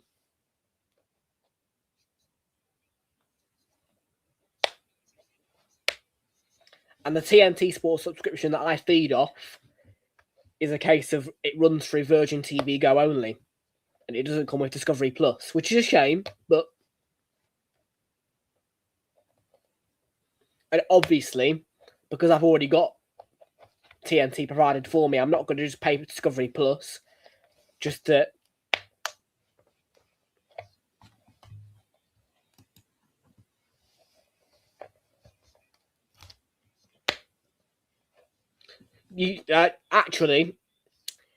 So what happens is the Discovery Plus app unlocks, basically, and you get the free coverage of the UCL final. It is still free. You just have to go on the Discovery Plus app. You don't need to pay for it, and it will be there for free. It will be free to watch on Discovery Plus.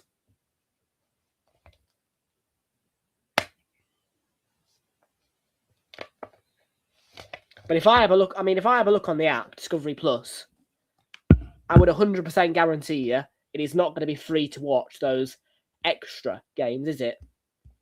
I can have a look.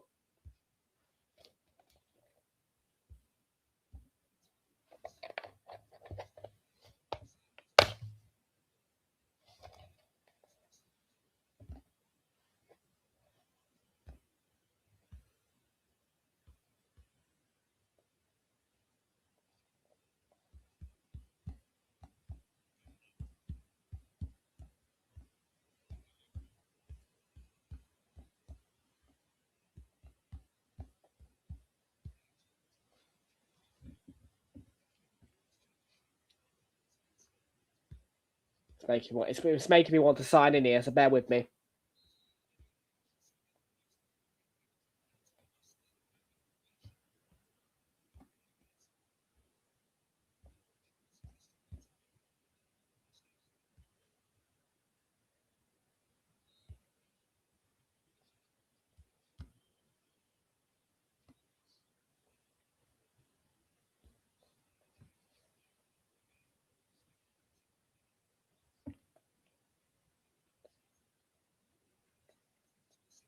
But yeah, here's an example for you. $30.99 for TNT.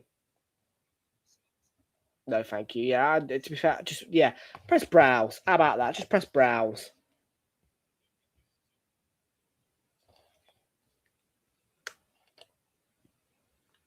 Sports. And let's say Champions League.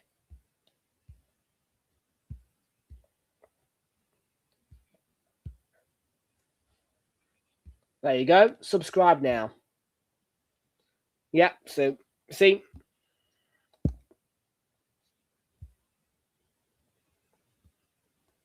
And yeah, I'll have a look at the schedule as well.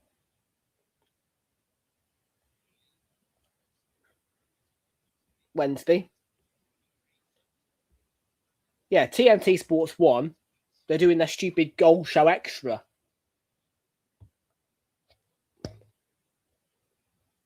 I'm like, you wasted a whole TV channel on a goal show as opposed to putting the football on.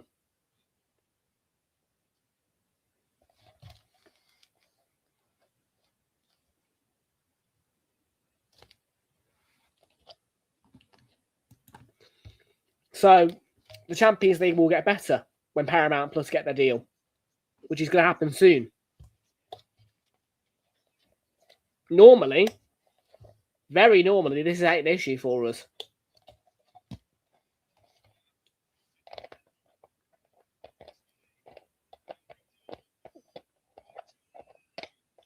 Oh, what a chance for NGI there. The issue TNT have got is, though, they haven't got enough channels, have they?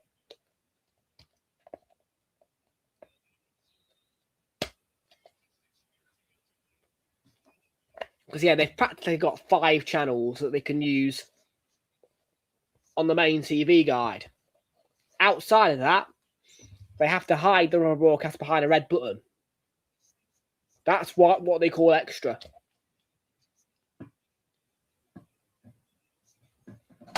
But I do think Paramount will be a good broadcaster for the Champs when it comes in, because let's face it, they're probably going to use Tate, Jamie, Micah, and because it's a streaming service, there'll be no like that, and that's the thing that's good with Prime as well.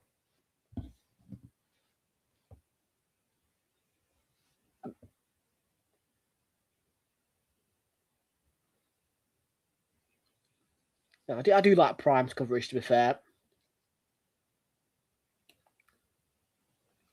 And Prime ain't world feed either. Prime is actually customized coverage.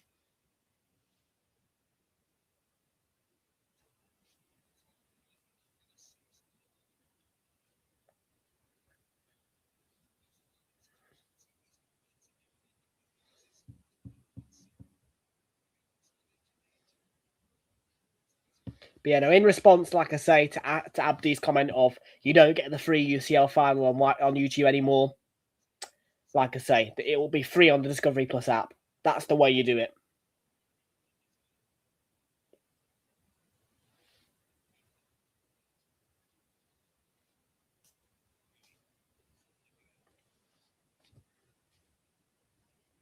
And it is the same as well for all the European finals.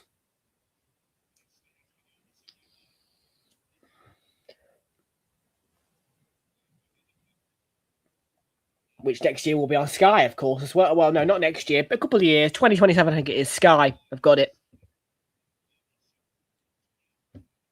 It's Pascal Struijk for Leeds. Through to Calvert-Lewin. Can he set himself? Goes down. That's not a foul. And Anton Stack straight at Pickford.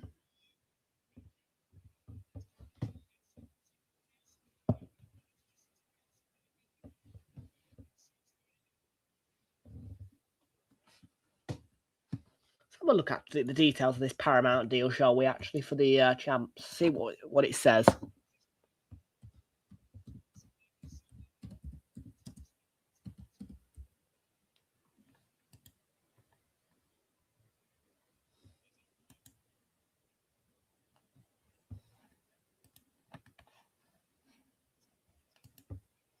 So yeah, here's the details of this new Paramount deal for the champs coming up in 2027.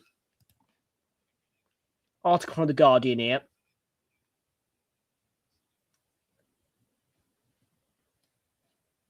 So yeah, they've got it for 4 years.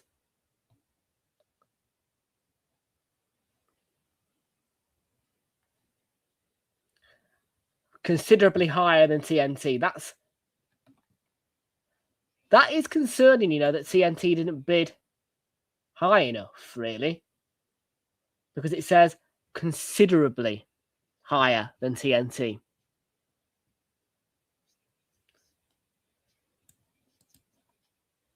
So TNT clearly not willing to venture to keep their rights. Yeah, they're going down the pot. 1 Premier League game a week. FA Cup, not enough. That's a good save by whatever his name is, keeper.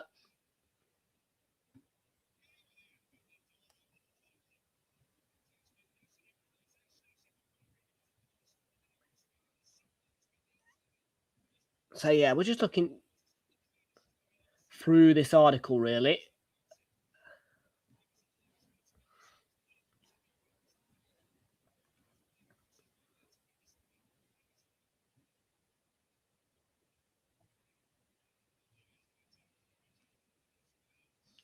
So yeah, Amazon Prime will continue to have the first pick of the Tuesday games. I think Prime do need to expand a little bit, is what I would say in response to that part of the article. And I most certainly think that in the next negotiation of the rights, they need to make that a bit more flexy, just to allow them to have a little bit more choice. A few more games. But yeah, good to see that. I personally do enjoy John Champion, Alan Shearer, Gabby Logan, all the etc. I do like Prime's coverage very much.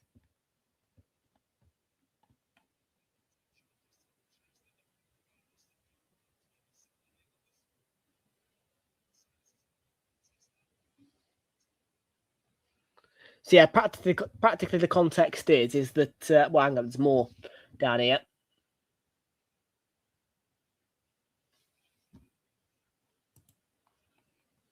And yeah, then obviously you've got the bit of the article as well where it says it's talking about Sky, which is all basically just to let. Well, I mean, it's a bit of a surprise that Sky have gone back into the European market. I don't think it's a bad thing that they've not got the Champions League, you know. I think the Europa and the Conference is probably enough for Sky. The one thing it will affect, well, actually it won't, hopefully, for them. And I think the reason why they've gone for just the Europa and the Conference is in mind of their EFL midweek coverage. Because you think about it, most weeks when the Champions League is on, there will be a Championship game or a League One game hanging around there live on Sky. So I think that little bit of the article talking about Sky's decision to go for the Europa and Conference is based on the fact that Sky are trying to protect their coverage of the EFL in midweek and make sure that, you know, that's not coming out of the spotlight.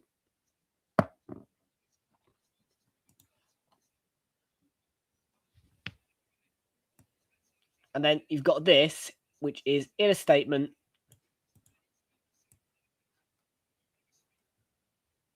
TNT Sports indicated it was unwilling to match the financial terms offered by Paramount. Yeah, customers.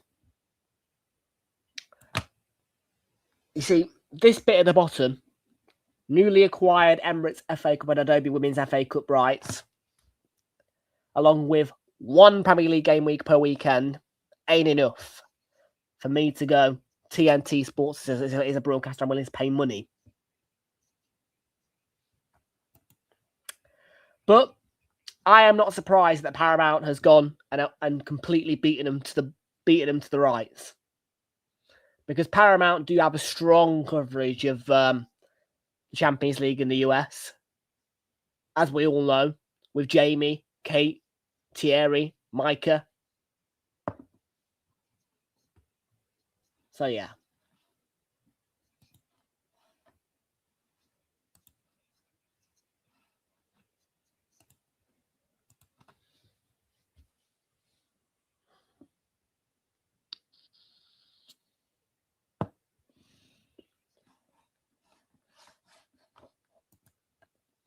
But no, I do like the fact that Sky have gone for just the Europa and Conference. I mean, again, I would have expected. I mean, when I first saw the news, I was surprised that TNT lost all the rights.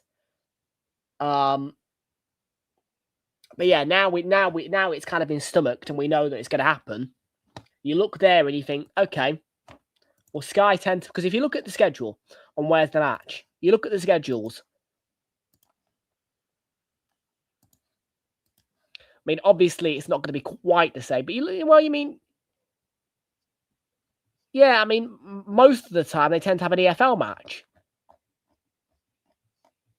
in the midweek. I mean, tomorrow, for instance, they've got, look, EFL, full roster of it, really, League One on Sky Plus, and then they've got League Two as well. Like, this is kind of a regular feature of Sky. So I think when you look at that schedule and you see that Sky are going for Europa and Conference, it's because of the Thursday. That's the factor.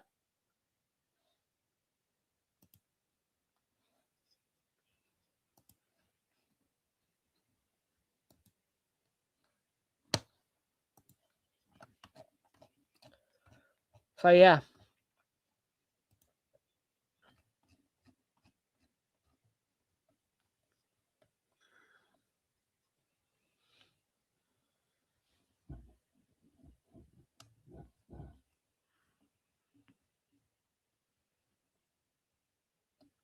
I do think, though, the one thing I would say is they're going to have to build a new studio, I think, for the Europa and Conference, for me.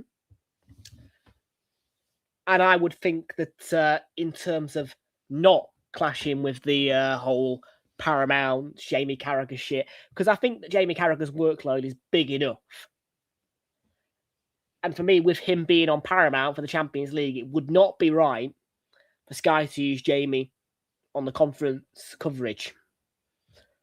So one thing that's for certain that will come for Sky is they'll need to get a new broadcasting team and probably a new presenter for the European games. I mean, your commentators such as Bill Leslie, Rob Hawthorne, Seb Hutchinson, etc. will be okay for it, but no, don't sit there chucking Peter Drury on Aston Villa versus Galatasaray, for instance. Do you know what I mean? That's the point I'm getting at. Don't chuck Dave Jones on that type of game either.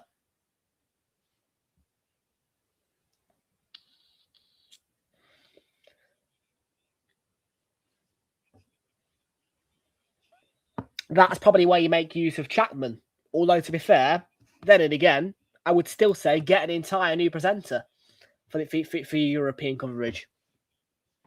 Because if you're asking me, Chapman's now got a fairly established role at Sky, which is quite simply out there for the public.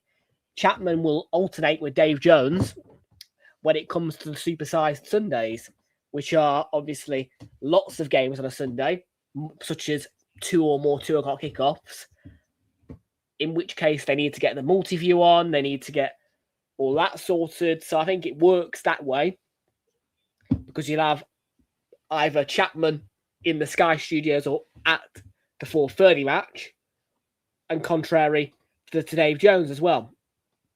On top of that, if it is a boring Sunday, as we saw with last Sunday with the Villa Everton game and the Wolves Newcastle game, Chapman just did the whole coverage. And also Chapman leads the Carabao Cup coverage for Sky. So you can use Chapman on the European coverage, but in theory, let him just be in his role.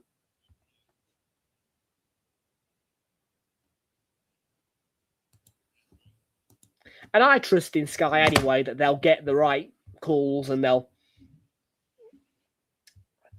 put the right things in place for their European coverage when it comes.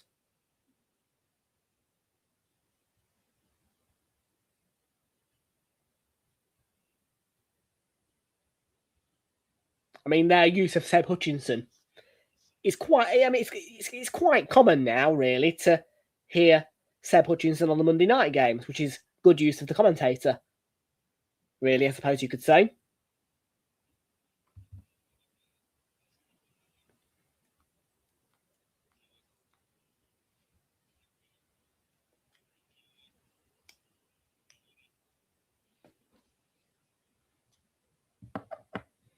And another big issue with TNT is, I mean,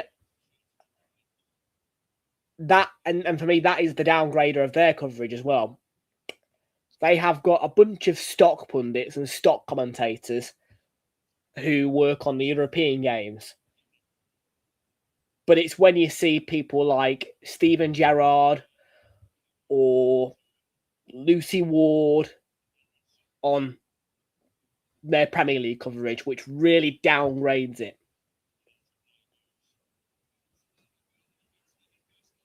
Like, for me, there is no reason why TNT can't have Fletch and Ali McCoist on almost every Premier League game that is not a midweek round, as opposed to chucking on Lucy Ward with Darren Fletcher or somebody like that.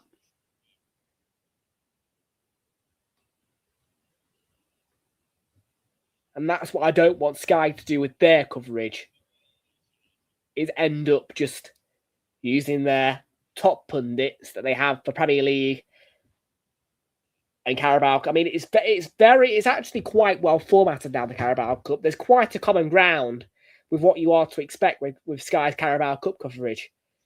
You've got a nice pundit team, really. You get you tend to get Jamie Redknapp with Mark Chapman now.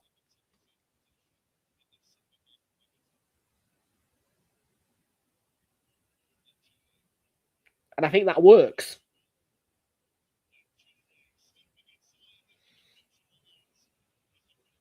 So, yeah.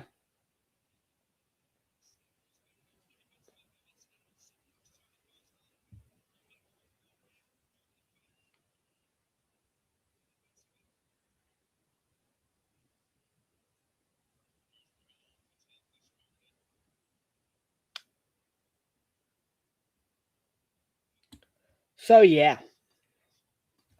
Anyways, we've got a corner here. It is for Everton. Keenan Dewsbury Hall, not great. Didn't beat the first man. 16 minutes to go. Picked up by Mikalenko onto Dewsbury Hall. James Garner. And onto Kieran Dewsbury Hall. Deflection didn't work out.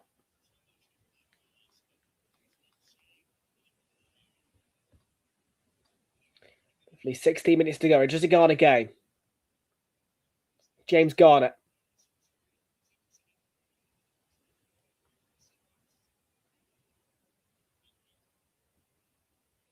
Branthwaite.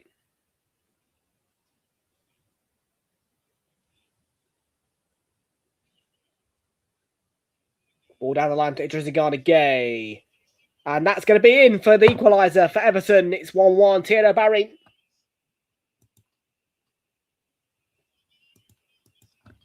And finally, Everton have their response.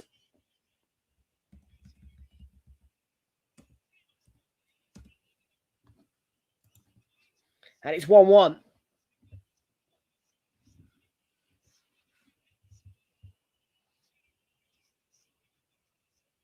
Well, just looked like a standard Everton attack to begin with. It's a good play by Dewsbury Hall. The pass for Idris Gay looks onside. It's a cute ball across. I don't think it's personally deep enough, but it's a good run by Thierry Barry. It's a good strike by Thierry Barry to get the equaliser for 1-1.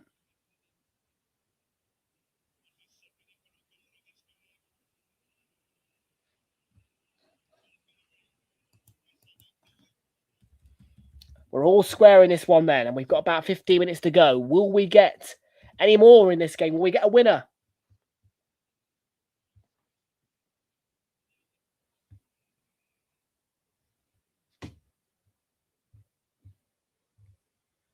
And I've just put my earpiece in for the first time really this game, because obviously I've been talking to you more than watching the match. And I can hear the crowd very loud.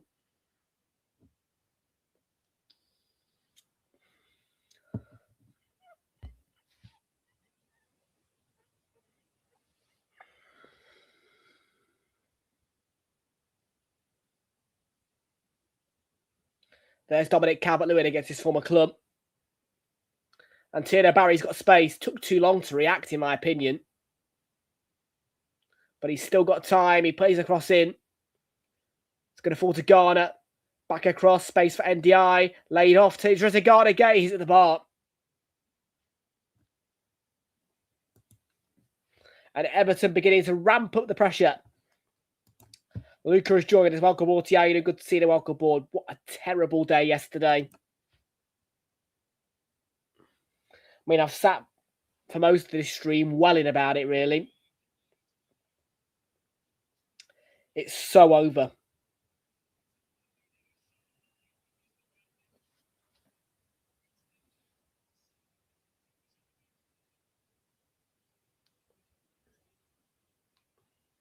And like I say, I have no faith in the board to sack Arteta.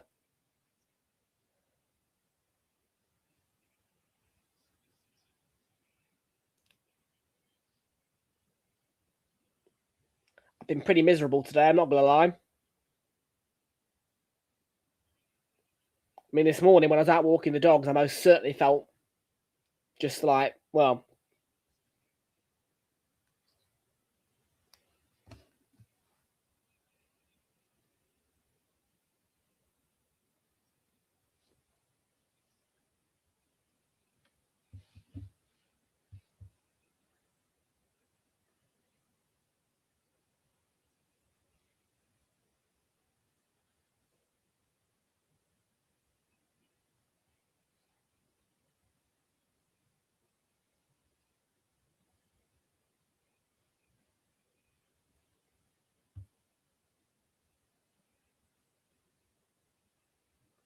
Dewsbury Hall.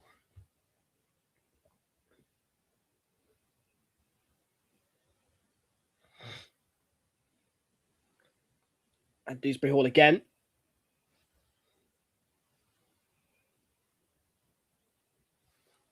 Tarkowski. Braithwaite. Trezeguet again. It's all Everton at the minute.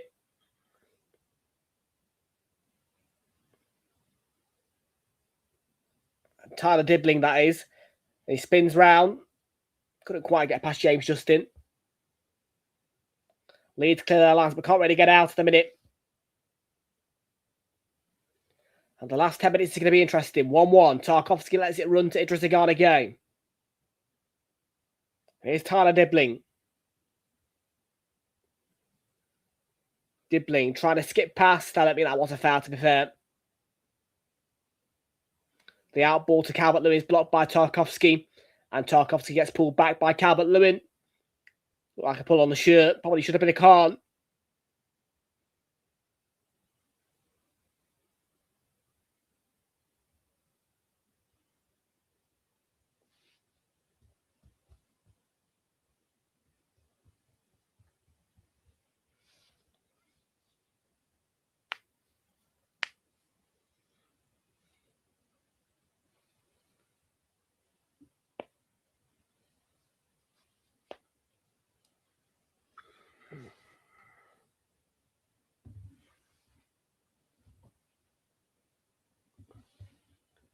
Cardalo's going to take his time for Leeds, trying to construct a sack again. Held the lead for quite a while in this game. We'll want to try and restore it. If they can.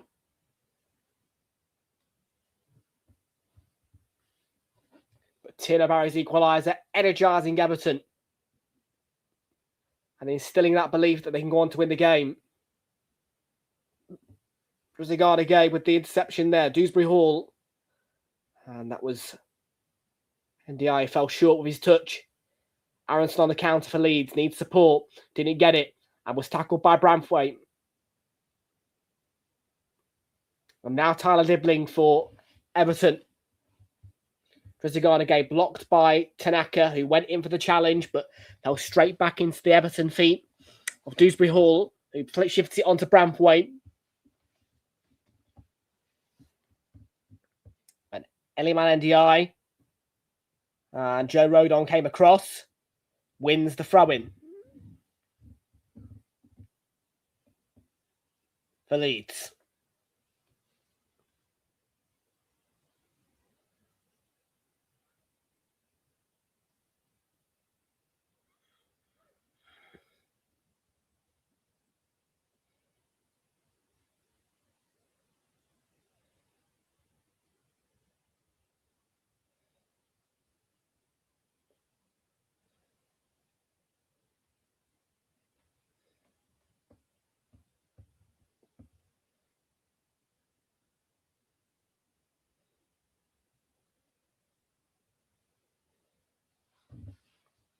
Here's Dewsbury Hall.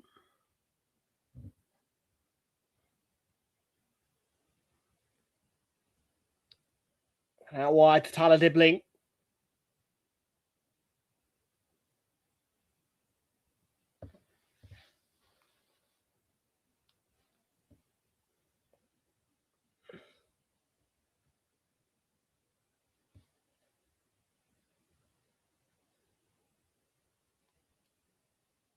Jake O'Brien onto Trezeguet again.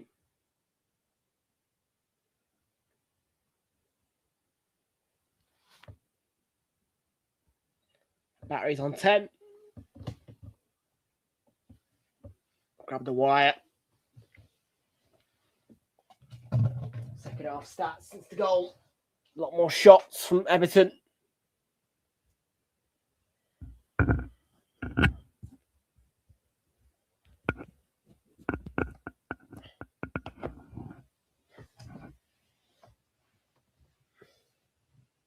Had to play Everton ball there on the halfway line. Quick throw. Might want to go on to win it.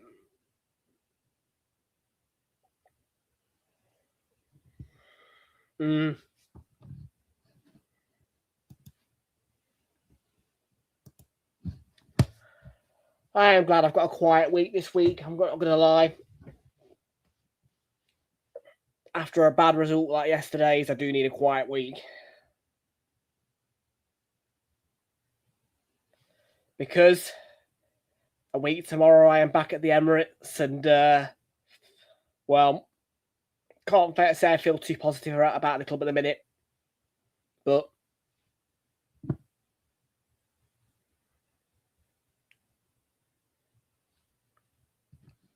tomorrow I'm just going to have a rest. Tomorrow I'm going to have a busy day, but a rest evening, I think. I'm going to have a nice, chill evening tomorrow.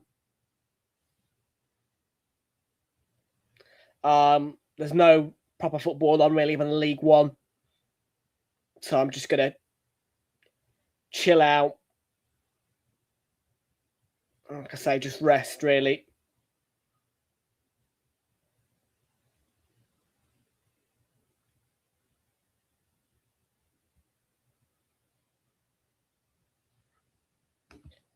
Nothing on Sunday. Nothing on Sunday. But I've got a birthday party on Sunday, so nothing on Sunday. There will be nothing on Sunday.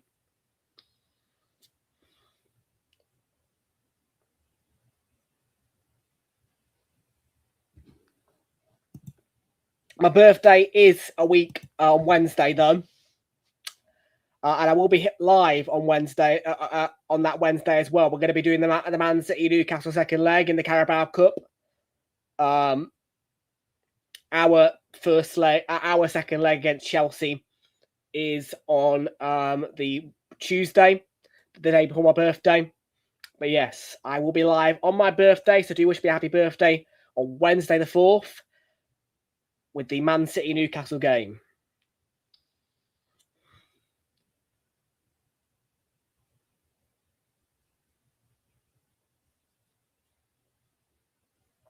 Yes, that is my birthday.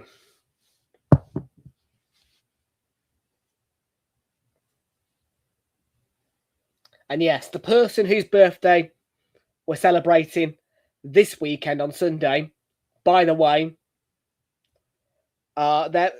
their birthday is on the 2nd, not the 1st, but we're celebrating it on the 1st. Is their 60th, and yeah, they are 2 days before me.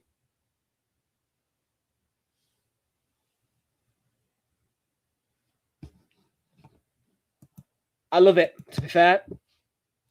I'm a winter boy. I like the winter. No, I wouldn't want my birthday in the middle of summer.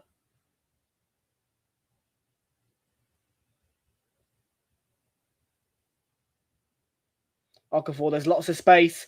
For sure, Longstaff to shoot, that's a poor effort.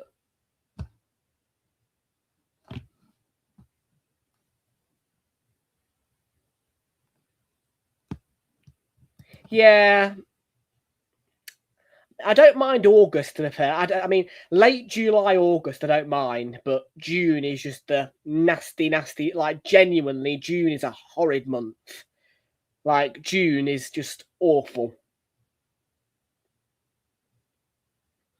The problem with June is you've got nothing to do or watch.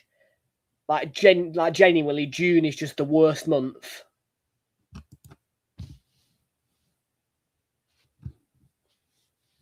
Yeah, June is not a nice month for me. Dibbling, ooh, that could have been own goal.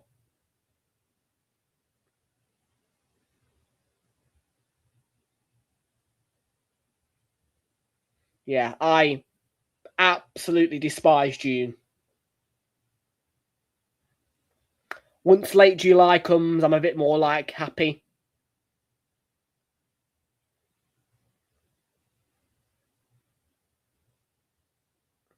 And yeah, I had an all right summer this year. I mean, on the international break, in September, I did take a little holiday off to Bournemouth as well, which was I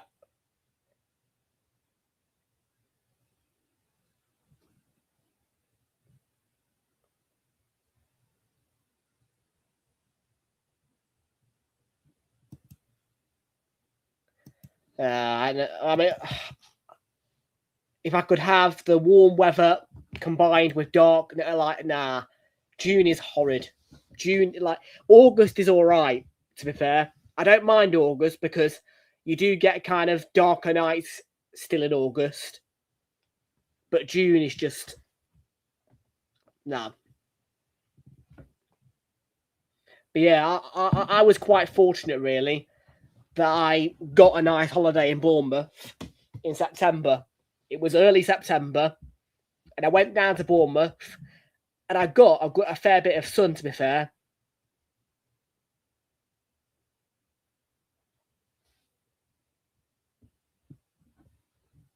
It was only a 3-day trip, 2 nights, but I enjoyed it because I got there on the Friday, and I left on the Sunday,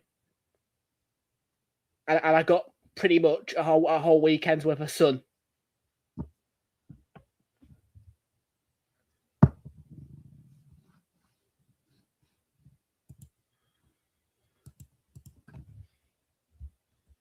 And it was probably the last of the sun, really, as well, before things started to turn autumnal as well. No, I did strike gold with the dates of that holiday. Could not have timed it better. Friday through to Sunday. Because the day before I departed for Bournemouth, I've only been to one place outside of the UK, and that's Fuerteventura, Canary Island. Big up to you, mate.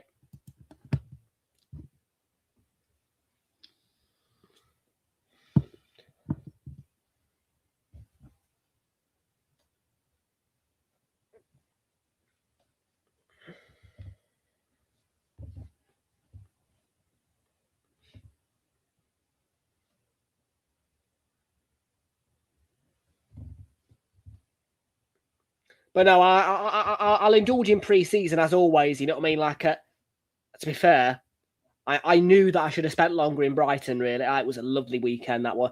I got 2 days in Brighton. It was so warm. The problem was, I just... Yeah. Those 2 days I spent in Brighton were really... Not anymore, no. Not anymore. Now, Okafor... Yeah, I got a lovely chunk of sun, to be fair, when I went down to Brighton for that weekend where I visited the Amex and saw Luke. The day that the day of the match that I was going to see was a really warm day.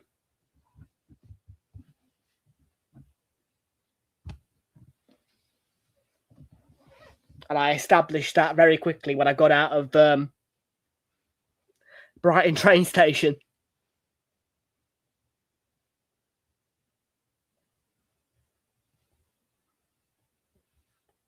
It wasn't as warm when I went down to Bournemouth, but it was still a warm weekend.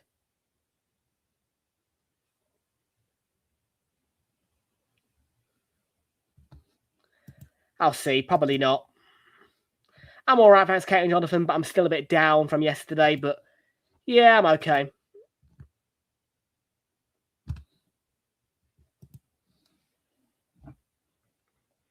Yeah, a very quiet week this week. Like I say, for me, it's not a busy week at all.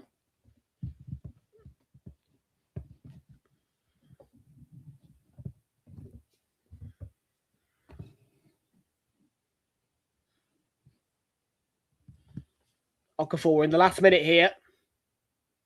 He lays it off. Buonanotte wins a late corner for Leeds.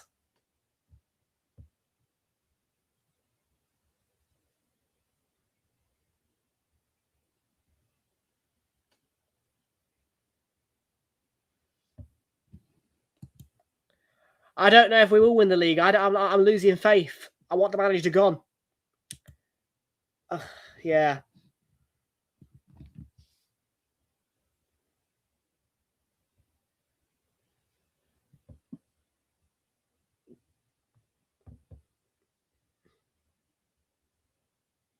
Longstaff's corner, that was attacked by James Justin.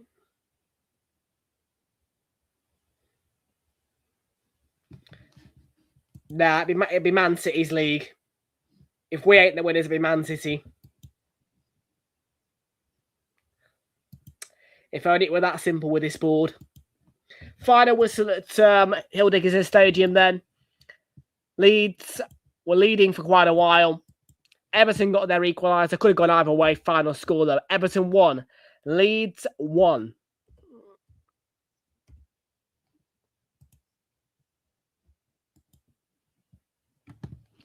And so it is another point on the board for Leeds after really a positive upturn in form of the recent, most certainly since they beat Chelsea.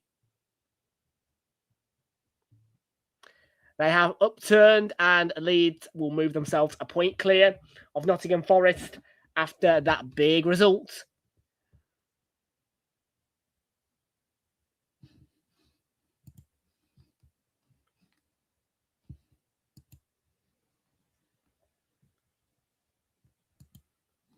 Although they could have won, of course, but that leaves us, like I say, a point clear of Nottingham Forest. They're on 26 points. Goal difference remains at -7, but they are also within 2 points of Palace, who are beginning to struggle. And the weekend's results have seen, obviously, Arsenal not do very well yesterday. I don't want to really talk about how bad of a day that was for us yesterday, but wins for Aston Villa at Newcastle, a 3-1 win for Chelsea at Palace. Brentford beaten 2-0 at home by Forest was the surprise result of the weekend, in my view, all bar our result. What a result that was for Forest yesterday. Responding well, especially after West Ham beat Sunderland 3-1. Burnley got a point against Spurs at home. Fulham beating Brighton, as you would expect. Manchester City, just a 2-0 win over Wolves. Farai Hallam, the referee for that one, made a crucial call when sent to the monitor by Darren England and stuck with his on-field decision. First ever Premier League game, that for him. And Bournemouth beating Liverpool by 3-2. So, I am not a very happy man at the minute with Arsenal. And it was a terrible result yesterday. It is a nice quiet week on the channel. And we move on to the Champions League final day, which is on Wednesday. And then we will be back on Saturday. And Saturday only for the Premier League weekend, where action is going to come in the shape